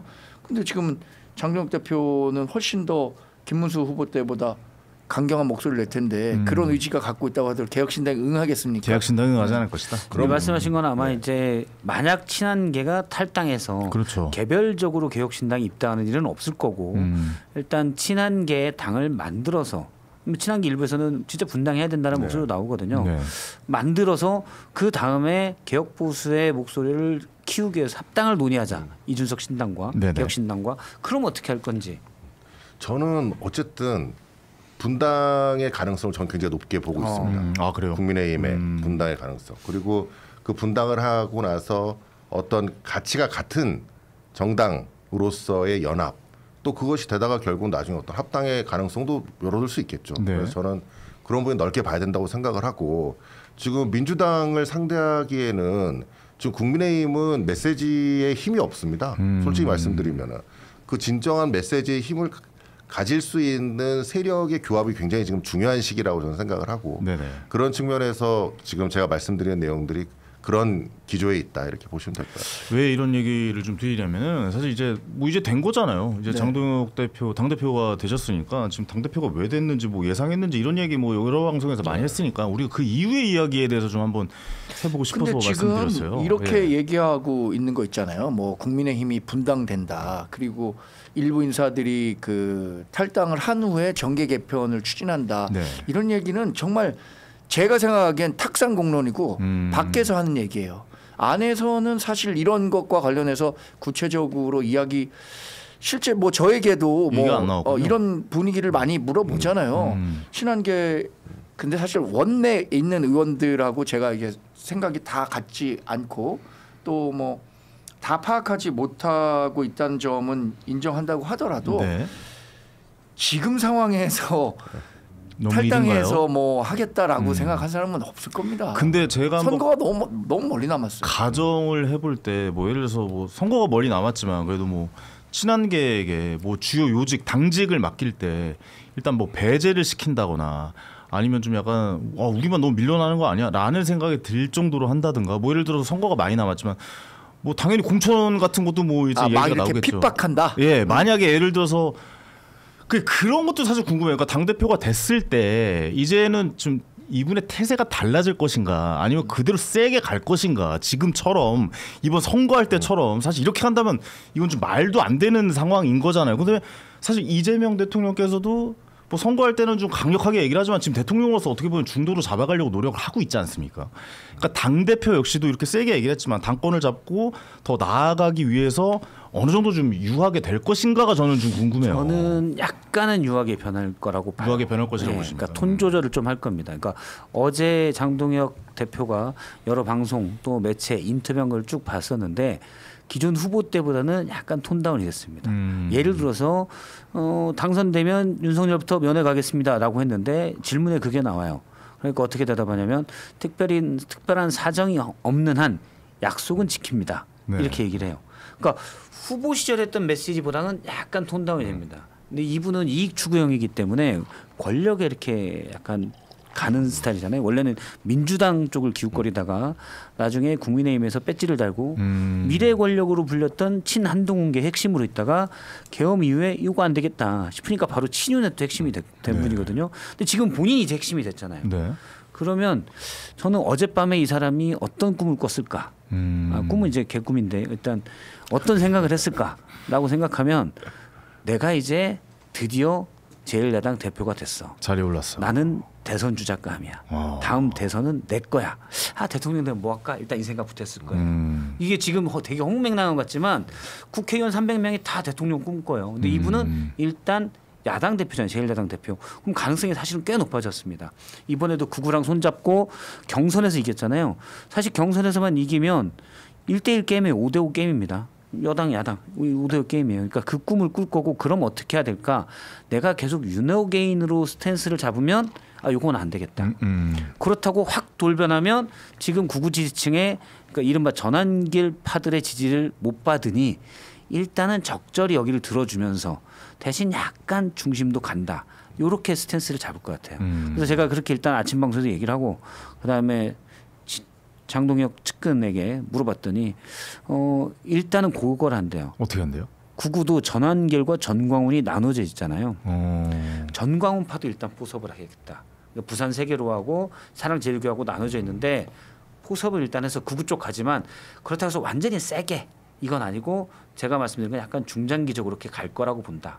이렇게 얘기를 하더라고요. 네. 그러니까 지금 구구한테 전환길한테 누구세요? 이러면 확 공격당하고 지금 구구 유튜버들이 다 장동혁을 보고 있다는 거예요. 혹시 바뀔지 안 바뀔지. 어느 정도 거리를 둘 것이다라고 보십니까? 그러니까 약간 거리를 좀 두는 거죠. 구구랑은 두는데 그렇다고 내치는 건 아니고 약간씩. 예를 들어 예전에 막 찾아갔는데 지금은 그래 한번 보죠. 요 정도. 언제 밥 한번 먹죠? 예, 그 정도로. 예, 그 정도로 하고 나머지 메시지도 약간 근데 장기적으로는 본인이 이제 중도적 것도 메시지도 낼 거다. 그렇다고 사람이 변하는 건 아니에요. 근데 뭐 저는 그 계획을 잡겠지만 실패할 거라고 봅니다. 실제로 어제 그 당대표 된 이후에 나온 인터뷰 내용은 후보 시절과는 조금은 이제 톤 다운이 됐죠. 톤 다운만 됐던데요? 톤 다운 됐어요. 네. 톤만 다운 됐어요. 그렇죠. 톤만 네. 어제 하루만 해도 톤 다운 되는 겁니다. 그럼 이제 당 운영하는 과정에서는 실제로 뭐 좀 본인이 가야 하는 바에 대해서 분명 생각할 거고 박성태 의원 말씀하신 거에 저 많이 동감합니다. 사실 이재명 대통령 어떻게 대통령 됐습니까? 2016년 탄핵 정국에서 얼마나 박근혜 전 대통령에 대해서 바로 끌어내려와서 뭐 수갑줄 채우고 교도소 보내야 된다. 굉장히 선명한 얘기했어요. 정청래 민주당 당대표 지금 어떻게 됐습니까? 어떻게 민주당의 당대표가 됐습니까? 이른바 뭐 막말 3종 세트 이런 것들 그 정청래 민주당 대표 계속 따라다니지만 그럼에도 불구하고 민주당 대표가 된 거잖아요. 강력하게 얘기했죠. 예. 조국 혁신당 조국 대표도 마찬가지잖아요. 지난 총선에서 쇄빙선 되겠다. 3년은 길다. 그 전에 윤석열 정권 끌어내리겠다. 이런 식의 얘기를 하면서 각각의 입지를 굳혔거든요. 네. 그럼 장동혁 대표도 지금 말씀하신 것처럼 대통령 꿈 당연히 꿀 겁니다. 왜냐하면 이분은 정치 새로 시작하는 사람들에게 야 정치 새로 시작하는 사람들 대통령 하려고 생각하고 정치해야 된다. 꿈 크게 가지고 해라. 이런 얘기를 아주 멘토처럼 했던 분이에요. 그러니까 본인도 대통령 꿈을 갖고 있을 거고 그 과정으로 가는 길에서 본인이 예상했던 것보다 훨씬 빨리 이 출세의 기회를 잡은 거죠. 아마 이 기간이 조금 더 길 거라고 생각했을지 모르겠지만 네. 지금 어쨌든 107석을 가진 제1야당의 대표가 된 거잖아요. 여기서 잘한다. 자기가 잘한다라고 하면 다음번 당대표에 또 도전할 수도 있고 그럼 다음번 당대표는 공천권 갖고 있단 말이에요. 그 공천권 바탕으로 자기 새 만들고 2030년에 나라고 대통령 후보 못 따라한 법 있어? 이런 생각 분명히 할 겁니다. 아니 근데 바로 지금 하는 말이 뭐 윤석열 대통령 면회 가겠다.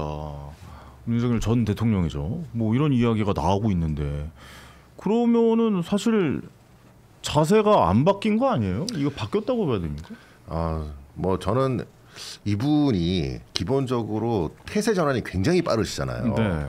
그러니까 그런 것이 이제 갈아타기 잘하시죠. 그게 결국 본인의 정치력의 한계를 곧 드러내게 될 것이다. 저는 개인적으로 그렇게 생각을 해요. 네. 이분이 이제 예전에 원래 행시를 합격하셔가지고 공무원을 하다가 또 사시로 바꿔서 사시로 합격하셔가지고 그 다음에 또 판사 생활하시다가 판사 그만두고 또 바로 정치에 들어오시고 지금 계속 뭐 찬탄 반탄도 왔다 갔다 하시면서 지금 이런 그 스탠스의 전환이 굉장히 빠르신 분이잖아요. 네네. 그러니까 물론 그 빠른 전환으로 인해서 본인의 어떤 정치적 이익을 챙기는 데에는 굉장히 좋았을지 몰라도 네. 이제 당 대표가 되셨기 때문에 어떤 국민의 입장 또는 보수를 대변하는 가치로서의 의미는 굉장히 약해지지 않나 그런 생각이 들 것이고 그게 곧 평가가 될 것이다. 저는 그렇게 생각을 합니다. 보통 당대표 되면 막 현충원 가고 그러잖아요. 간다고 그러던데 오늘 간다고 그랬어요. 네. 일정 다녀오셨습니까?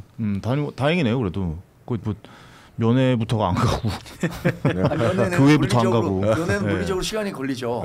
면회 신청하고 접견 신청하고 아마 변호사 자격증이 지금 아마 반납을 한 상태 아닌가요? 그러니까 국회의원 시기에는 휴업을 했기 때문에 지금 일반 면회가 윤석열 전 대통령 되나요? 안 될걸요? 그렇죠. 어려울 거예요. 말만 그렇게 일단 던져놓고 하는 거군요. 그러면 그게 뭐 계속 강력하게 추진하면 될 수는 있겠지만 아마 시간이 좀 걸릴 겁니다. 당 대표로서 좀 요구하면 되지 않아요? 그것도 안 되나요? 이제 예전에 이제 특별 면회라 그래가지고 특별 면회 같은 것들을 정치인들이 상당히 많이 했었어요. 근데 요즘 이제 그런 것들을 좀 많이 제한하고 있습니다. 안 먹히겠죠. 너무 특혜라 그래가지고. 네. 알겠습니다. 그 이유에 대해서 좀 이야기를 계속 좀 해볼까 하는데. 그러면 한동훈 대표의 입장이 지금 사실 굉장히 좀 난처해지는 것 같기도 하고 사실 너무 어중간하게 김문수 전 후보를 좀 도와준 것은 아니냐, 정확하게 얘기한 것도 아니고 너무 안일하게 좀 대처한 것 아니냐, 그러니까 장동혁 후보가 당대표가 된 것 아니냐, 뭐 이런 좀 비난의 목소리, 비판의 목소리가 좀 들려오는 것 같은데 한동훈계는 지금 어떤 상황이고 어떻게 이 상황을 좀 헤쳐나가시고 계신지, 그리고 어떤 이렇게 같이 융합이 돼서 가실지 아니면 진짜 나가려고 하는 좀 소리도 나오고 있는지. 지금 충격일 거예요. 충격. 그 전에 이제 결과 나오기 전에 이런 한동훈계 핵심들을 좀 봤었는데 그 전에는 그러니까 그건 대충 알고 있었어요. 그러니까 뭐냐면 본경선 때 장동혁 후보 측이 좀 꽤 크게 이겼었다. 라는 정보를 알고 있더라고요. 다 많은 분들이 김문수 후보가 1등 했을 것이다라고 했는데 그게 아니다라는 분위기를 좀 읽었나 봐요. 그래서 김문수 후보 측에서 한동훈계에 SOS도 쳤습니다. 그러니까 안철수 조경태를 찍었던 분들이 이번에 좀 김문수를 밀어주도록 해라. 그다음 나온 메시지가 차악을 선택해야 된다는 한동훈 전 대표의 메시지였죠. 그런데 분위기는 우리가 밀어주니 김문수가 될 거야. 이 생각이 강했는데 약간 충격이 있었을 겁니다. 제가 보니까 충격이 좀 있었던 것 같고, 근데 그 다음에 한동훈 전 대표의 메시지는 담담히 견딥시다 이거예요. 내부적으로는 담담히 견딥시다. 담담히 견디시다고 그냥 입장이 그거예요. 그게 지금 사실은 담담히 견디시다. 담담히 힘내시죠 것 같은데요. 제가 담담히 견딥시다. 볼까요? 담담히 힘내시죠 것 같은데. 담담히 힘내시죠. 모두 담담히 힘내시죠. 처음 들어보는 문장이네요. 담담히 힘내시죠. 힘을 담담히 내자. 그래서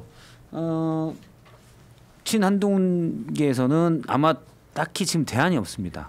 지금 분당에서 나가봐야 될 수 있는 게 없어요. 얼어 죽어요. 그래서 일단은 안에 담담히 버티고 있어야 되는데 장동혁 대표가 그걸 놔둘까. 아마 계속 약 올리면서 모욕 줄 겁니다. 저리 싫으면 중이 떠나라. 계속 그런 얘기를 할 거예요. 그럼 여기에 대해서 한동훈 전 대표가 딱히 얘기할 건 없습니다. 근데 그 전에 한동훈 전 대표가 좀 더 세게 김문수 후보를 만약 밀었다면은 결과가 2,600표 차기 때문에 어떻게 됐을지 모르는 거고. 근데 저는 오히려 한동훈 전 대표가 이럴 때 그냥 따로 정치 일선에서 떨어져서 정치적 근육을 키우는 그런 시기로 삼는 것도 좋아요. 지금 너무 사실은 근육도 없는 분이 너무 오랫동안 붙어 있었어요. 어차피 총선 전에 국민의힘 의원들이 장동혁 가지고는 안 된다. 극우 가지고는 우리 무조건 진다기 때문에 새로 SOS를 칠 겁니다. 안 치면 또 어쩔 수 없어요. 인생은 어차피 복골복이니까. 근데 그냥 그걸 믿고 지금 차라리 떨어져 있는 게 낫습니다. 자, 한 발짝 떨어져 있어라. 이런 생각했습니다. 저는 당연히 김문수 후보가 될 거라고 생각했어요. 왜냐하면 다 그러지 않았을 거예요. 저도 사실 그러거든요. 저는 이거를 제 얘기 한번 들어봐 주십시오. 2024년에 중구에서 하태경, 이해훈, 이영 세 사람이 경선을 했어요. 우리. 그런데 하태경 46%, 이해훈 29%, 이영 23%를 얻어갖고 과반 얻은 사람이 없다는 이유로 하태경, 이해운 두 사람이 결선 투표를 했어요. 그럼 23%를 얻었던 이영 후보를 지지했던 표는 어디로 갔을까? 당연히 46% 얻은 사람이 4%만 얻으면 50% 넘어서 되는 거잖아요. 네네네. 어떻게 예상합니까 우리? 당연히 하태경이 51% 당연히 넘겨서 가겠지 이렇게 생각했는데 실제 결과는 어떻게 되는지 아세요? 정말 하태경 후보는 49% 얻었고 이해운 후보가 가산점 얻어서 51점 몇 프로 얻었어요. 이영 후보를 찍었던 사람 23%는 거의 90%가 이해운에게 간 거예요. 그걸 보고서 아니 어떻게 이런 일이 있을 수 있지라고 생각했는데 그때 당시에 얘기했던 게 우리 당원들을 대상으로 투표하는 건데 당원들은 이영을 찍었던 사람들은 다 친윤 지지 세력이다. 그런데 하태경 당시 후보는 윤석열 대통령과 굉장히 대립각을 많이 세웠기 때문에 절대 하태경을 안 찍는다. 그래서 다 이해운에게 갔다 이렇게 나왔거든요. 그럼 우리 당원들의 이 정치 인식이라는 게 있잖아요. 이번에 장동혁하고 김문수가 붙었을 때 그러면 이렇게 장동혁 대표가 친한계를 상대로 막 손가락질하면서 나가라 이렇게 얘기를 했는데 이 사람들이 과연 장동혁 뽑을 수 있을까? 절대 못 뽑는다. 그럼 이 사람들 다 그게 한 8만 표 되거든요. 조경태 후보 뽑은 조경태 후보라면 안철수 후보 뽑았던 그 표 말씀하시는 거죠? 이 표가 당연히 김문수 후보로 가면은 김문수 후보가 될 거다 이렇게 생각했는데 그게 결과적으로는 틀린 거죠. 근데 그러면 사후적으로 분석하는데 근데 투표율이 더 늘었더라고요. 이 표가 이렇게 간 것도 있지만 김문수 후보가 토요일 그 토론회에서 전환길 한동훈이라면 나는 한동훈이 미래도 있고 한동훈에게 기회를 줘야 된다라고 답한 게 그게 결과적으로는 김문수를 찍었던 사람이 장동혁으로 이탈한 표가 발생했다. 그것 때문에 이렇게 분석하는 사람이 있어요. 사실 예를 들어서 김재원 최고위원 같은 경우는 내가 그렇게 하지 말라 그랬는데 김문수 후보가 그렇게 얘기했다. 내 생각과는 완전히 다르다. 그거 전략적인 미스다. 이렇게 평가를 했거든요. 그런데 김문수 후보 찍었던 사람이 장동혁 후보 뽑는다 그러면 김문수 후보로서는 마이너스 2표가 되는 거. 2표가 없어지는 거죠. 근데 약간 두 분의 약간 지지 세력은 비슷했던 거고. 근데 이제 그런 것 같아요. 책임 당원들도 아주 극우 일부 뭐 그게 전 한 30만 좀 안 되게 있다라고 보는데 이번에 투표한 걸 보면 그렇습니다. 35만 명이 투표를 했는데 전체 책임 당원 75만 중에 그 중에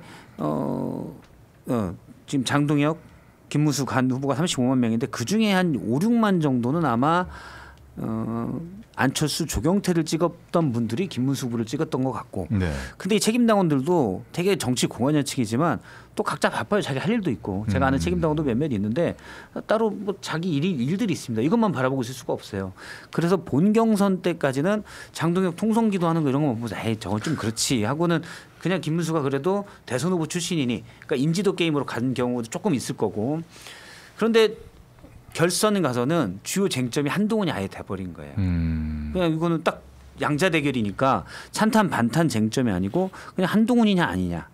이러면 극우 지지층 상당수가 좀 빠졌다 오히려.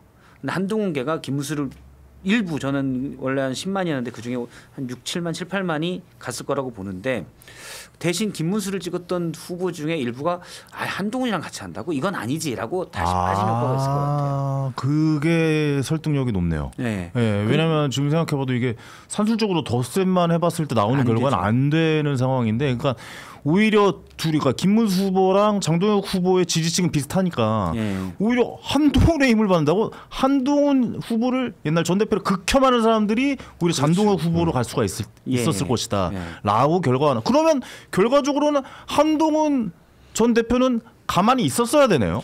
근데 그게 또 애매해요. 그러니까 사실은 그러니까 이게 정확히는 안 나오는데 안철수, 조경태를 찍었던 분들이 약 10만인데 그전 경선에서 그분들은 투표를 안 하시는 분들도 꽤 많지 않았을까요? 그 중에서 예를 들어서 안 한 분들이 한동훈 전 대표가 좀 더 많이 이렇게 얘기를 해서 동료를 해서 좀 직접적으로 좀 더 동료를 해서 자 여러분들 김문수 후보를 뽑읍시다 뭐 이 정도의 메시지가 나오면 꿰갔으면 이길 수도 있는 거고 대신 그러면은 그거를 뭔 전제로 하냐? 김문수 표 중에 본 경선 김문수 표 중에 결선에서 빠졌던 표들은 빠질 건 다 빠졌다고 보고 그다음에 이거는 좀 더 모을 수 있었다. 만약 요 존재 조건이면 한동훈 전 대표가 좀 더 독려했으면 이길 수도 있는 거고. 근데 그 비중을 모르니까 우리가 다 지금 머릿속에서 상상하는 것이 비중을 모르니까 그건 어떻게 될지 모르겠어요. 만수님께서 그럼 김문수가 한동훈 때문에 졌다는 얘기네요. 뭐 제가 볼 때는 일단 그게 요인이 크고 네. 두 번째는 앞서 이제 책임당원들도 할 일들이 많다고 그랬는데 네. 경선하니까 경선 하나보다 하지 막 적극적으로 보고 그러지 않습니다. 그런데 전당대회 본경선 마지막 날 충주에서 있었던 이거는 많이 볼 거예요. 근데 저도 사실 그렇게 봤는데 네. 전 당연히 당원은 아니지만 지지하지도 않죠. 어쨌든 봤는데 김문수 후보가 너무 약해요. 약하다는 의미는 어떤 의미인가요? 이재명 대표와 싸웁시다. 이재명 대통령과 싸웁시다. 이런 식이에요. 근데 장동욱 대표는 거기다가 그게 부끄러운 겁니다. 그렇죠. 이게 나오니까 느낌이 이게 김문수 후보는 그냥 당사에서 다리 찢기나 하고 유격 8번 하고 그러면 되지. 네. 저분이 잘 싸울 수 있겠어? 그 이미지가 확 나더라고요. 오히려 그럴 바에는 장동욱 후보 뽑자. 그렇죠. 그러니까 실제 별 관심 없이 나는 관심 없이 반탄이야라고 있다가 본 경선을 보고 김문수 갖고 좀 약한데 이렇게 생각하는 사람도 꽤 있을 거다. 그게 저는 어디서도 느끼냐면 사실은 인지도가 많이 떨어졌던 김민수 최고위원이 됐잖아요. 됐죠. 저도 그것도 좀 놀랐어요. 압도적인 사실. 표로 됐어요. 이게 극우 유튜버의 도움들을 많이 받았고 또 이분이 보니까 선전선동을 잘하더라고요. 연설을 잘하더라고요. 그러니까 그런 게 좀 그래 쟤 똘똘하구만 이게 좀 먹혔을 거라고 봐요. 그러면 거기에 연계된 게 누구냐? 장동혁 후보 사실 그 보이는 모습은 굉장히 강하고 좀 느낌이 그랬지만 연설을 잘한 거잖아요. 사실 어떻게 보면.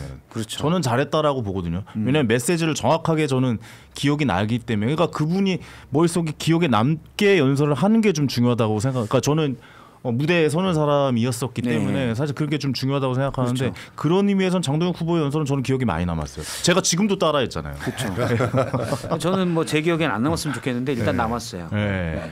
그러니까 이 결과를 이게 한동훈 전 대표 입장에서는 난처하겠네요. 지금 분위기가 이거 진짜 좀 안 좋은 분위기로 좀 흘러갈 것 같은데 근데 이 정도 시련은 딛고 가야죠. 지금 몇 번 헛발질한 거가 된 거잖아요. 지금 분위기는. 근데 정치를 하다 보면 항상 성공할 수는 없잖아요. 네. 물론 이런 것들을 바탕으로 해서 학습하면은 되는 거라고 생각합니다. 저는 이번에 말씀하신 것들처럼 한동훈 전 대표가 이번 특히 결선에는 조금 안이하게 대처한 측면도 있다. 네네. 그러니까 당연히 이 정도면은 김문수 후보가 될 것이다라고 예상했을 것 같아요. 왜냐하면 저도 그랬고 모든 한동훈 대표 옆에 있는 사람들도 우리 표의 구성상 이렇게 하면은 김문수 후보가 될 겁니다라고 생각했을 것 같아요. 근데 그게 결과적으로는 틀린 건데 어려운 시기 예상하고 있었을 겁니다. 네네네. 앞으로 김문수 후보가 되든 장동혁 후보가 되든 그 지방선거까지 굉장히 어려운 시기가 있을 것으로 예상했기 때문에 잘 극복해 나가는 방안을 지금 모색해야죠. 아까 얘기한 것처럼 탈당이는 이런 거가 아니라 지금의 분위기는 지금의 분위기는 그거예요. 이렇게 강성 지지자들이 많이 모여 있는 당을 변화시키기 위해선 여전히 같은 얘기예요. 더 합리적인 의견을 표현할 수 있는 새로운 당원들을 많이 모아와야겠다라는 식으로 캠페인이 진행될 거라고 저는 보거든요. 네네. 그런 노력들 더 해야 될 거라고 생각합니다. 저는 그게 말이 안 된다고 생각하는 게 점점 더 심해지면 심해졌지 어떤 중도의 생각이나 어떤 합리적인 생각을 가진 사람들이 국민의힘의 당원으로 들어가서 그 세력이 확대될 가능성은 이제 점점 더 없어진다고 생각해요. 맞아요. 이거 대선 때 한번 많이 빠졌고 탄핵 때도 많이 빠졌잖아요. 저는 이번 당대표 선거 이후로도 당원들 많이 나갈 거라는 생각이 들긴 하더라고요. 점점 더 그쪽으로 양쪽 극단으로 결집이 되고 있고 그 결집된 세력을 이용하는 지금 정치인들이 득세하는 상황이 됐고 지금 사실 한동훈 전 대표 같은 경우에는 이제 입지가 점점 줄어서 과연 국민의힘이라고 하는 당에서 본인의 어떤 정치적인 메시지를 낼 수 있을 것인가에 대한 저는 의문도 있어요. 그래서 이제 그런 상황 속에서 국민의힘이 그런 입장으로 세력을 확장하겠다? 전 그건 어렵다고 봅니다. 그럼 이때 개혁신당이 좀 그래서 이제 개혁신당이 중간에 그 당원분들 중에 그럼요. 개혁신당의 최고위원회의 메시지들 한번 잘 들어보세요. 네네네. 양 극단에 있는 민주당과 국민의힘과 다른 굉장히 좋은 메시지들을 내고 있거든요. 중도의 메시지. 그럼요. 국민들께서 좀 많이 관심을 가지셔야 됩니다. 네네네. 근데 제가 이번에 이준석 대표가 개혁신당 이준석 대표가 장동혁 당대표 선출에 대해서 메시지를 냈잖아요. 그 뭐라고 돼 있냐면 이번 장동혁 신임 당대표 선출은 국민의힘이 새 리더십을 통해 당을 쇄신하고자 하는 의지를 보여준 계기다. 이렇게 얘기를 했어요. 네. 이준석 대표는 기본적으로 당 대표에 대한 측은지심이 있어요. 측은지심. 당 대표에 대한 예우를 해주는 게 좀 있는 것 같아. 제가 페이스북에 올라온 거를 쭉 봤는데 일단 영혼은 하나도 안 느꼈어요. 영혼을 트럼프가 이재명 대통령의 Great Man and Great Leader 이거 한 거랑 그때는 맞아요. 정확합니다. 그때는 그렇죠? 약간 영혼이 있었어요. 트럼프는 일단 앞에서 아부해 주니까. 저는 이준석 대표가 되게 솜씨있게 글을 썼다. 예우를 한 거죠. 영혼이 안 느껴지게끔 억지로 쓴 것 같아요. 근데 이게 쇄신하는 계기다. 이건 약간 놀리는 건지 그거 자꾸 궁금했어요. 개혁신당에 이번에 당 대표 바뀐 거에 대한 입장은 뭐예요? 장동혁 당대표가 된. 그 이준석 대표님이 얘기하시는 그 내용 잘 그대로인데. 정치에 나가자. 약간 그게 뜻입니까?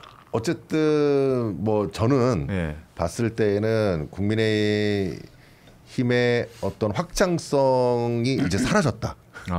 이제 가능성이 이제 완전히 사라졌다. 이렇게 제가 생각을 하고 있기 때문에 그런 측면에서 이제 뭐 이준석 대표님은 말씀하신 대로 어떻게 보면 약간 반어법 비슷한 것 같기도 하고 제 생각에는요. 그런 느낌 같아요. 저는 어떻게 되겠냐면 장동혁 선출은 국민의힘이 새 리더십을 통해 당을 쇄신하고자 하는 의지. 그러니까 새 리더십이 바닥까지 내려가서 망하게 하고 그래서 새로운 지도부는 어쨌든 새로운 변화를 꾀하는 계기. 요게 아닌가라는 생각이 들었습니다. 속마음은 나중에 한번 들어보죠. 트럼프 대통령의 Great Man and Leader는 어떻게 읽으셨어요? 트럼프는 되는 대로 말하는 스타일이거든요. 일단 앞에서 이재명 대통령이 막 이렇게 아부를 해줬잖아요. 그러니까 칭찬해 주니까 춤춘 거예요.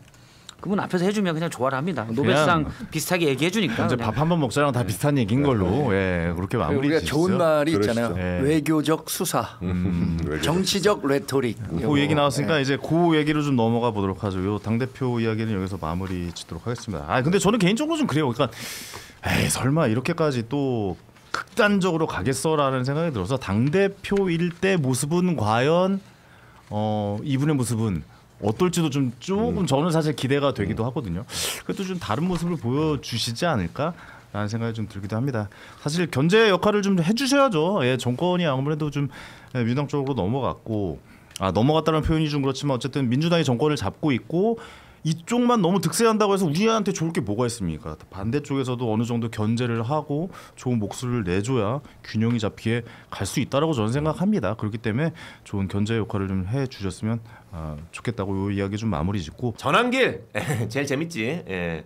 전한길 씨 얘기입니다. 전한길 씨가 이제 워싱턴에서 유튜브 방송을 통해서 본인을 품은 우리 장동혁 대표가 당 대표가 되면서 장동혁 대표 체제에 본인이 큰 공이 있다라고 보통 삼자가 얘기해 주는데 근데 본인이 직접 본인 입으로 대놓고 얘기를 하면서 강조를 했습니다. 장동혁 체제의 본인 지분을 노골적으로 이제 드러낸 건데 요거 전한길 씨의 이 심리 상태 그리고 계속 이렇게 같은 뉘앙스로 얘기하는 전한길 씨가 이제 이 이름처럼 한길만 지금 가고 있어요. 앞으로 어떻게 될지 굉장히 궁금한데요. 우리 전한길 씨 왜 그랬는지 그리고 이거 의도가 있는 건지 그리고 전한길 씨는 앞으로 어떤 자리를 취할 건지. 장채고 전한길 씨랑 잘 알지 않아요? 네, 저 잘 알죠. 비공식 자리에서 만났습니까? 행사를 간 적도 있고 뭐 밥을 먹은 적은 없는데 차는 뭐 여러 사람 있는 자리에서 만나보지 못해서 도대체 심리가 원하는 바가 어떤 뭡니까? 사람이에요? 근데 그걸 제가 몇 번 차 마시고 이야기했다고 파악할 수는 없고. 몇 번 차 마시고 얘기한 상태로 어떤 사람인 것 같아요? 저는 되게 순수한 분이라고 생각해요. 순수한 분이다. 이런 것도 막 진짜 막 정치 공학을 계산하고 막 이렇게 막 음흉하고 하면은 나오는 모습들이 아니거든요. 그냥 있는 그대로 열정적이고 순수하고 순진하다. 그럼 진심이구나. 네, 근데 동시에 어떤 당직도 맡지 않겠다고 먼저 선언을 했잖아요. 뭘 바라고 하는 게 아니다. 네, 그리고 거기에 대해서 장동혁 대표가 고맙다라고 또 화답을 했고, 그러니까 뭐 지명직 최고니 당직이니 이런 건 이제 다 의미 없는 이야기고, 그리고 원래 현실 정치랑 또 장외 스피커들이랑 역할이 또 조금 달라요. 그게 중복될 때도 있지만, 그러니까 김어준이 김어준으로 오랜 기간 정권이 바뀌고 민주당의 대세가 바뀌어도 기능하는 건 현실 정치에 직접 개입을 안 하기 때문이거든요. 그 선을 딱 지키잖아요. 다 부르고 막 전당대회에 개입은 하지만 자기가 직접 플레이어로는 안 나서잖아요. 그러니까 그런 부분에 있어서 전한길 선생님, 전한길 강사 같은 경우도 이번에 어쨌든 장동혁 당선에 큰 공과 지분이 있는 거는 뭐 부정할 수 없는 사실이죠.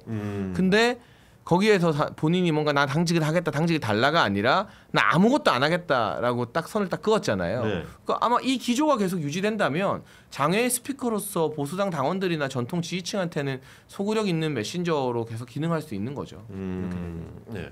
어떻게 보십니까, 우리 김준일 평론가님? 장희찬 최고가 뭐 약간의 이제 진영으로서의 바이어스는 있지만은 정확하게 본 것 같아요. 네. 저는 이걸 보면서 전한길은 국힘의 김어준이 되려고 하는구나 이 생각이 들었어요. 그러니까 무슨 얘기냐면은 전 전한길을 이제 어떤 정치적 올바름을 떠나서 높이 평가하는 거는 뭐냐면은 이번 전당대회 시작하면서 이번 전당대회는 보수 우파의 주인이 전한길인지 한동훈인지를 결정하는 전당대회가 될 거다 이런 얘기를 했거든요. 네. 그렇게 됐어요 결과적으로. 네. 그리고 그렇게 만든 게 그게 저는 개인적으로는 난장판이 됐다고 하지만은 그렇게 만든 게 전한길이 본인이 계속 목소리를 내고 하면서 그렇게 판을 끌어왔거든요. 이거는 뭐 지지하는 거 그런 걸 떠나서 굉장히 스마트하다 그 생각은 들었는데. 자, 국힘의 김어준이 되기 위해서는 이제 두 가지 문제가 있는데 김어준이 예를 들어서 나를 품는 자는 민주당이 국회의원이 되거나 대통령이 되거나 집으로 얘기 안 해. 그렇지. 근데 얘는 전한길이는 지금 지입으로 하고 있잖아. 네. 예, 급이 떨어지는 거 쉽게 얘기하면은 나는 김어준 급이 안 된다라는 거는 스스로 자인하는 거예요. 일종의 나르시시즘의 과대망상이 있다 제가 보기에는. 예, 그렇게 봐야지. 김어준이 언제 뭐 그렇게 해서 알아서 와가지고 다 절절 매는 거 아니에요. 그러니까. 네. 그러니까 이거는 그 급이 안 돼 지금. 근데 그 급이 되고 싶은 욕망이 지금 보인다 내가 보기에는. 그 급이 돼서 자기가 얻는 게 뭐예요? 아니 뭐 김어준은 그러면 얻는 게 뭐예요? 그러니까 그냥 계속 영향력을 유지하는 거지. 현실 정치에 얘기했듯이 정확하게 얘기했는데 참여하지 않더라도 정치권에 영향을 미치는 스피커로서의 영향을 계속 롱런하는 것도 뭐 하나의 방법이니까 그 욕망이 보이는데 문제는 그러면은 이제 그 강성 지지층의 정당에 소구하는 게 이쪽에 김어준이고 이쪽에 전한길이야. 맞아. 그리고 이쪽 반대 진영에서 보기에는 극혐해. 그것도 맞아. 근데 중도에서 보기에는 그러면은 어디가 좀 더 멀쩡해 보이냐 상대적으로. 전한길은 지금 윤호개인 얘기하고 있고 부정선거 음모론을 얘기하고 있어요. 네. 그러니까 이게 결국은 이제 전한길 때문에 이 국힘은 망할 거다 제가 보기에는. 그러니까 김어준도 예전에 부정선거 음모론 얘기했지만 머리가 좋은 거는 이게 아니다 싶으면 빨리 손절해요. 그리고 빨리 다른 걸로 넘어가. 근데 여기는 집착을 하고 있잖아요. 그러니까 이 전한길이가 두고두고 골칫거리가 될 거예요. 이기인 총장님 어떻게 보십니까? 저는 사실 전한길이나 김어준이나 그놈이 그놈 같다. 그놈. 우리가 이제 초등학교 때 데칼코만이라는 미술 배우잖아요. 똑같이 나오죠. 네, 종이 반 접어가지고 이쪽 나비 반쪽 그리면 겹쳤다가 뽑으니까 나비 그림이 되는 것처럼. 그게 이제 데칼코만이가 아니라 전한길 김어준으로. 왼쪽은 김어준이고 오른쪽, 그러니까 물감을 붙여서 펴보니까 왼쪽은 김어준이고 오른쪽은 전한길이에요. 좌우죠. 그러니까 중도가 생각했을 때는 그 사람들 다 똑같습니다. 다만 진보 진영 파이에서 얼마나 더 극렬 지지층을 받고 있느냐 그 차이인 것 같은데. 네네. 전한길 강사는 지금 계속해서 매일에 뭐 하루에 한두 개씩 계속 유튜브 채널에서 게시물을 올리거든요. 콘텐츠를 올리거든요. 유튜버로서 확실히 좀 자리 잡고 싶어하는 경향도 분명히 있는 것 같고요. 저는 당장 내년에 지방선거는 아니더라도 3년 뒤에 총선을 염두에 둔 행보라고도 좀 보이기도 해요. 진짜로? 왜냐하면 이분이 경산이 고향이기도 하고 지금 경산의 지역구 의원이 아마 조지현 행정관인가 그럴 겁니다. 조지현 행정관이 사실 국민의힘 내에서 그렇게 큰 존재감을 보이는 분은 아니거든요. 같은 친윤 그룹에 있었던 분류된 사람이기도 하지만 사실 친윤 그룹으로 따진다면 더 전한길 강사가 훨씬 더 큰 영향력을 끼칠 수 있기 때문에 3년 뒤에 경산의 국회의원은 나다. 이런 생각으로 지금부터 빌드업을 쌓는 것이라고도 볼 수도 있다. 왜냐하면 경산에서 가장 고액 기부자로 등록이 된 분이기도 해요. 전한길 강사가. 경산에서 지역구 활동을 되게 많이 했었습니다. 여기저기. 물론 유튜버로서 강사로서 이렇게 좋은 일을 했다고 해석이 될 수도 있지만 그게 결국 지금 사실 정치권에 반쯤 발을 걸치고 있는 것 아닙니까? 이게 나중에 정치인 전한길로서 이렇게 좀 전향할 수 있는 빌드업의 일환이 될 수 있다라는 생각도 들고요. 정치를 하기 위한 유튜버로서의 그 구독자를 올리고 있는 중이다. 유튜버도 하고 유튜버 잘 하다가 공천 기회 오면은 마침 또 한동훈이나 전한길이나 선택하라고 했을 때 난 전한길에게 100번 1000번 공천 준다라고 김민수 최고위원도 그랬죠. 장동혁 대표도 그랬죠. 그러면 저 같아도 그럼 나 정치인으로 쓰임 받을 수 있나? 라는 생각을 할 거예요. 전환길 여사 같은 그렇죠, 경우에는. 그렇죠. 근데 뭐 하나 전망을 해보면 전망합시다. 저는 전환길 선생님이 현실 정치에 뛰어드는 것보다는 뒤에서 스피커 역할을 하는 게 훨씬 더 파워도 세고 본인도 그럴 생각을 하고 있다고 생각해요. 정치는 안 하시겠다고 공언했으니까 또 이런 분들 스타일이 자기가 공언한 거를 잘 안 뒤집어요. 아 그래요? 네, 그러니까 이렇게 순수하고 하는 분들은 그래서 뭐 경선에 출마 안 할 거라고 저는 봅니다만 경선에 만약 출마하면 뭐 밀어주고 말 거 할 거 없이 그냥 경선 시키잖아요. 그러면 누가 가도 전환길 못 이겨요. 당원과 지지자들 또 경산이라는 지역구 특성은 좀 전통 보수층들이 많이 거주하시는 지역으로 우리가 해석을 하니까 경북이니까 그래서 그건 뭐 저는 안 하실 것 같은데 그렇게 해서 경선하면 뭐 경선에서 당원과 주민들이 선택하면 그건 또 밀고 가는 거예요. 근데 그렇게 하지 않으실 것 같다. 그리고 장외에서 이런 영향력을 행사하는 게 어떻게 보면은 훨씬 더 국회의원 한 번 하는 것보다 더 큰 일이긴 하거든요. 왜냐하면 국회의원 수십 명에게 내가 영향력을 행사할 수 있는 거니까. 그런 방향으로 가지 않나요? 한마디만 얘기하세요. 그러니까 민주당에서는요. 전환계 공천 주기를 오매불만 기다릴 거예요. 아 왜요? 아니 그러니까 예전에 땡큐죠. 그러니까 예전에 낙곰수의 김용민 지금 목사가 된 김용민이 공천을 받았잖아요. 그때 이제 문제가 된 게 뭐냐면은 그 전에 했었던 발언들이 이제 하나까지씩 다 조명되는 거야. 그러니까.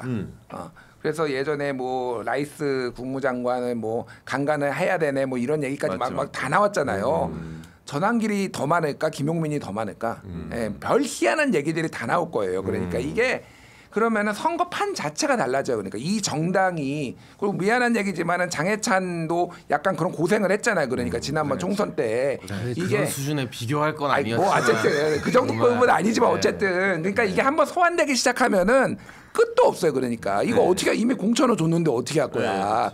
그러니까 이거는 민주당에서는 완전 땡큐예요. 그러니까 전환길이 진짜로 머리가 있으면은 장해찬이 얘기한 대로 스피커로 남는 게 본인의 영향력을 유지하는 게 훨씬 더 도움이 된다는 거예요. 근데 모르겠어요. 나는 이 사람이 정말로 그렇게 하려는 건지 아니면은 이런 겸양을 떠는 척하면서 결국은 현실 정치에 들어오려고 하는지는 내가 잘 모르겠어. 아니 근데 오늘 무슨 일이 있었냐면 오늘 일이 있었구나. 대통령 비서실장이 김어준 방송에 오늘 출연했거든요. 맞아요. 그래요. 근데 현역 국회의원은요 대통령 비서실장 만나기가 진짜 하늘의 별따기입니다. 잘 안 만나줘요 국회의원이라고 해서. 그래요? 왜냐하면 초기에는 그 비서실장 힘이 국회의원 한다스보다 더 세요. 그러니까 강훈식 비서실장이 의원직 내려놓고 간 거잖아요. 뭐 그 뒤에 더 큰 꿈도 있겠습니다만. 근데 김어준은 비서실장 불러가지고 방송하잖아요. 김어준 행사하면 총리가 오잖아요. 막 전직 대통령이 와서 호호 이제 형이라고 한번 불러봐요. 막 이러고 앉아 있고. 그러니까 이 시대가 바뀌어서 뉴미디어 시대의 어떤 스피커나 영향력 있는 방송인들의 파워가 국회의원들을 초월한 지가 또 좀 됐다. 그러니까 그 상황에서 굳이 국회의원 그 한 자리 옛날에 했던 말을 뒤집으면서 그걸 하려고 할까? 저는 그럴 이유가 현실적으로도 별로 없다고 생각을 하고 이 영남과 호남에 보면 우리가 얼굴도 모르고 이름도 모르는데 뭐 이 사람 재선이야 삼선이야 하는 국회의원들 진짜 많아요. 민주당이고 국민의힘이고 할 거 없이. 근데 그런 사람들보다 현실 정치에서의 영향력은 저 김준일 평론가처럼 방송 진짜 맨날 많이 하는 분들이 훨씬 더 많거든요.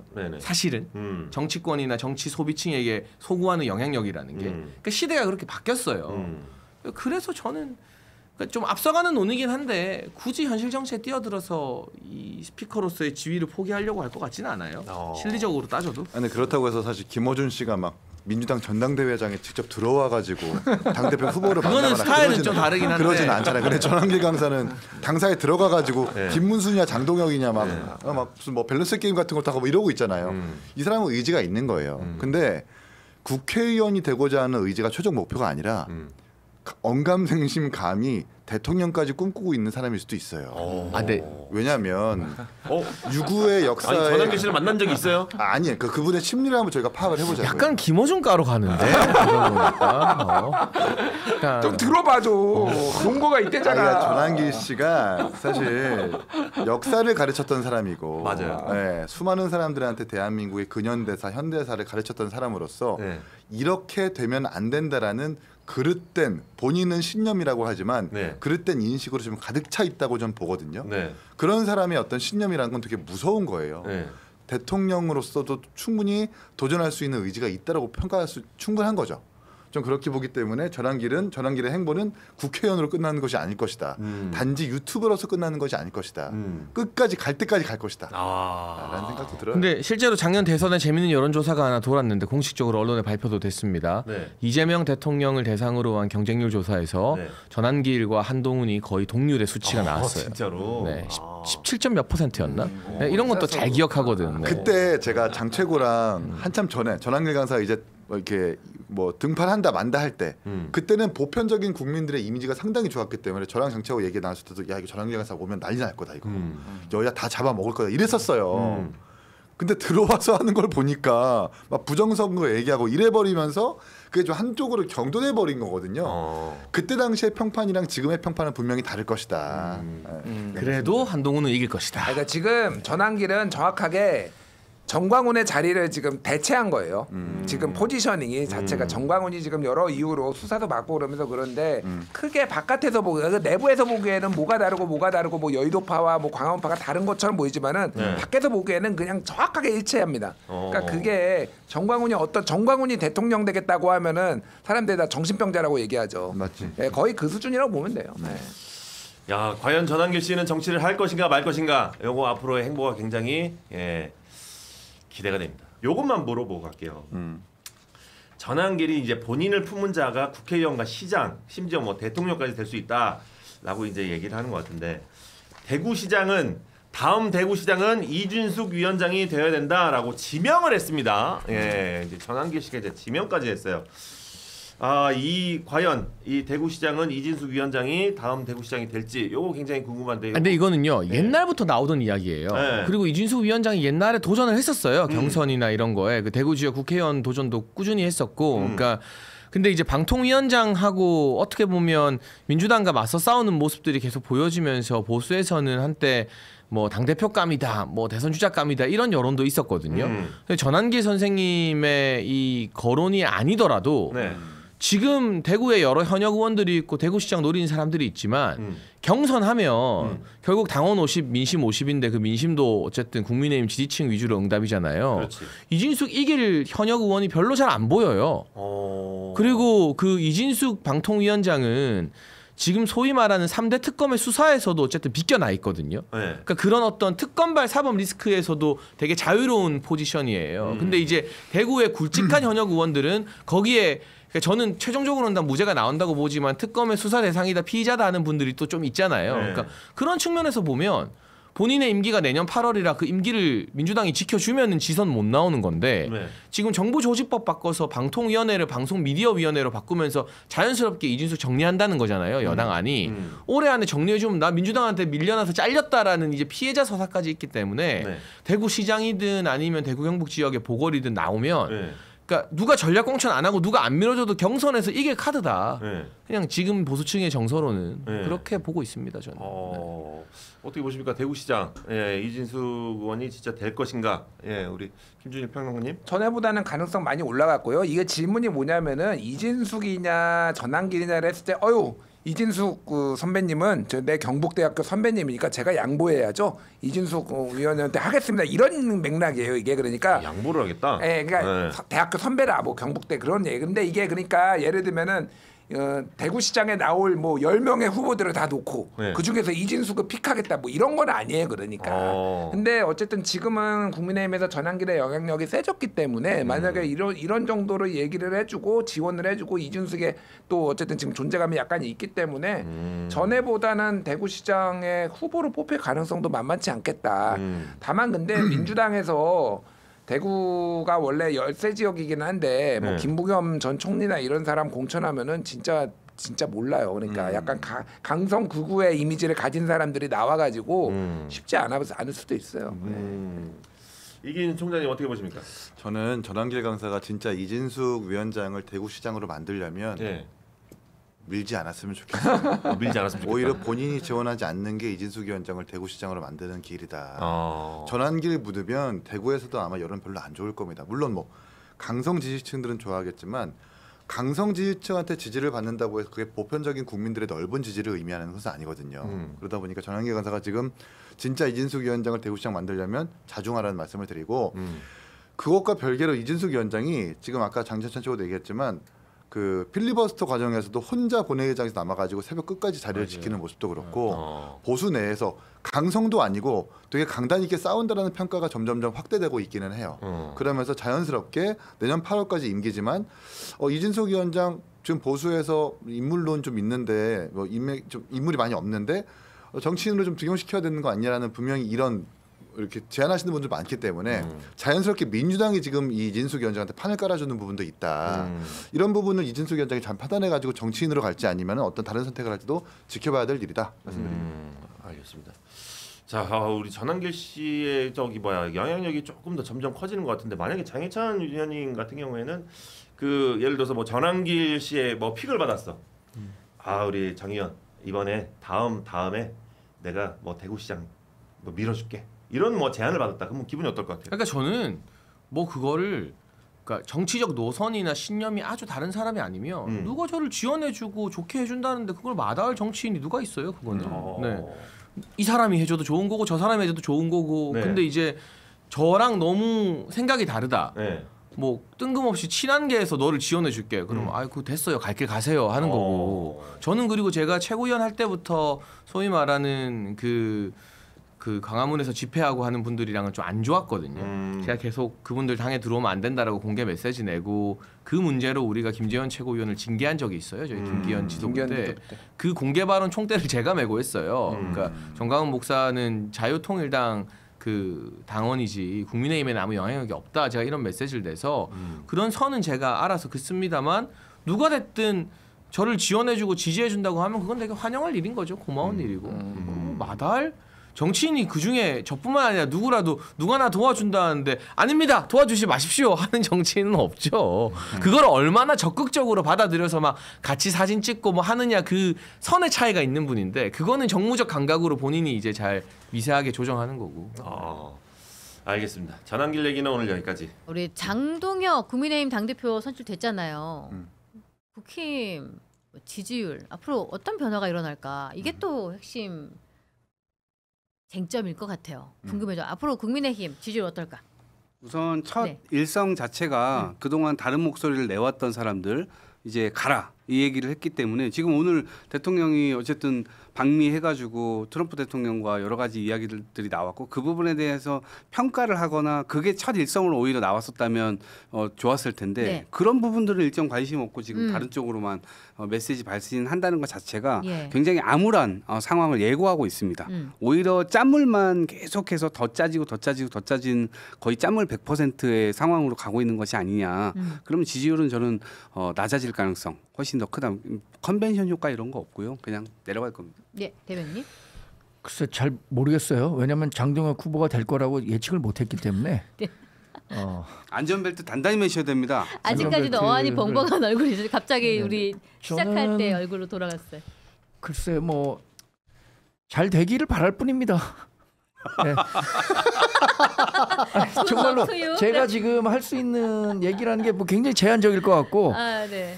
왜 제한적이죠? 그래도 당의 바른 소리는 하셔야 되잖아요. 당이 잘 되길 바라면. 저는 뭐 정치를 처음 시작했을 때부터 중도 진영에 있는 사람들의 목소리를 더 대변해야 한다. 그래야 보수 정당이든 진보 정당이든 수권할 수 있고 원내 1정당이 될 수 있다라고 생각했기 때문에 그런 목소리를 내는데 저는 앞으로 물론 제가 이제 당직을 안 맡게 될 가능성이 크잖아요. 토로님께서 멘탈이 나가셨다 이렇게. 멘탈 나간 건 아니에요. 제가 지금 현직 대변인님이신데.